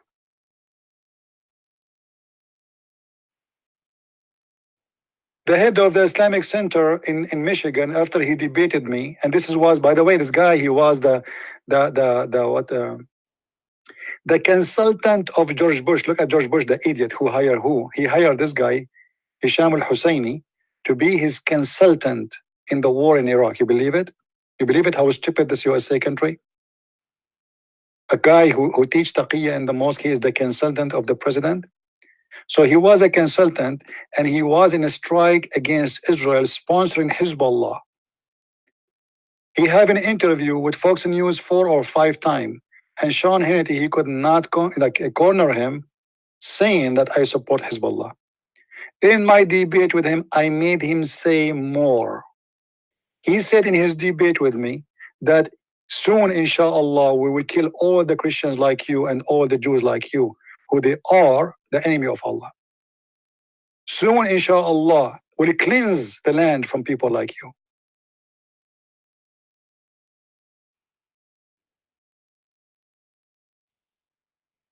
And by the way, nobody took this debate to Fox News so they can play it.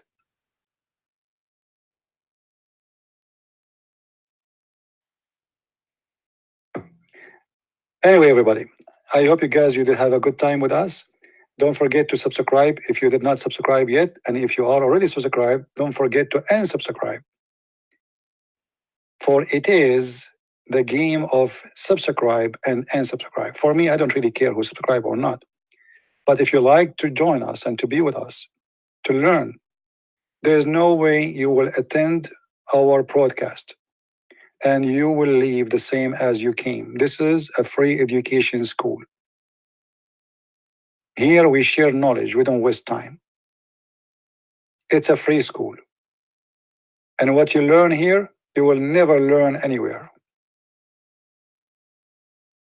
And we don't sugarcoat anything. We say things as it is. Who like it, who don't like it, I don't care. Same as my books. If you have my books, you will see the same way I talk here, it's the same way in my books. The difference is, my books is more loaded with reference, for it is a book. And for those who got my last book, which is Sex and Allah, Until now, we have a few review, but I know like a lot of people bought the book already. Actually, in some countries in Amazon, it's #1 in mythology. But I don't know why only few people did make a review of the book. So I encourage you, if you got my book and you did read it, make a review, and make an honest review. Don't say it's fantastic if it's not. Say I don't like it. Say I like it. Say whatever you want, but make a review, so people will learn what you learn from that from this book.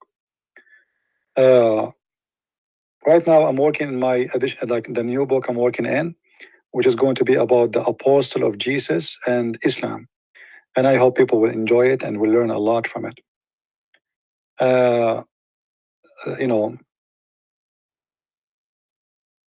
Writing books, it's, let us say, it's a good thing, because that will preserve your work for maybe centuries to go. And these days, because of videos, things is even better. But remember, Muslims always, they fight my videos. They try to take it down.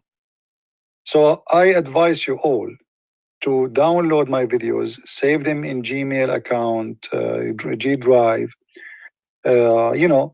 save them, because if they can, they will take every single video of mine out of the net. This cult is very aggressive, satanic cult, and they will not hesitate to use all their means to stop me from exposing Islam. And for me, I want to be sure that one day when I die, the knowledge will not die with me. So people, youth, young ones, they still have the knowledge. And this is why I believe writing more books is very, very important. I want to say thank you guys for being here. May the Lord bless you all. And don't forget to pray for this fellow who called us, Muhammad, to open his eyes and see the truth. And I pray for him live on air, that may the Lord open your eyes and show you what kind of a quality you are missing. Muhammad is a person, he was busy speaking of doing good, but he never did good. He was a criminal, a killer, child molester. While Jesus was healing the blind, Muhammad was raping Aisha. While Jesus was making the dead man walk, Muhammad was flirting with his own son wife. While Jesus was feeding thousands of people, Muhammad was stealing the food of people. While Jesus said, give your dress, the one who asked you for your coat, give him your dress, and he did that, Muhammad was accused by the Muslims that he stole a red underwear. That is my Jesus, and this is your Muhammad. And remember, at the end of the day, that you Muslims believe that Jesus is alive and Muhammad is dead. So the criminal is dead and the living God is a living God. And this is who is my Lord.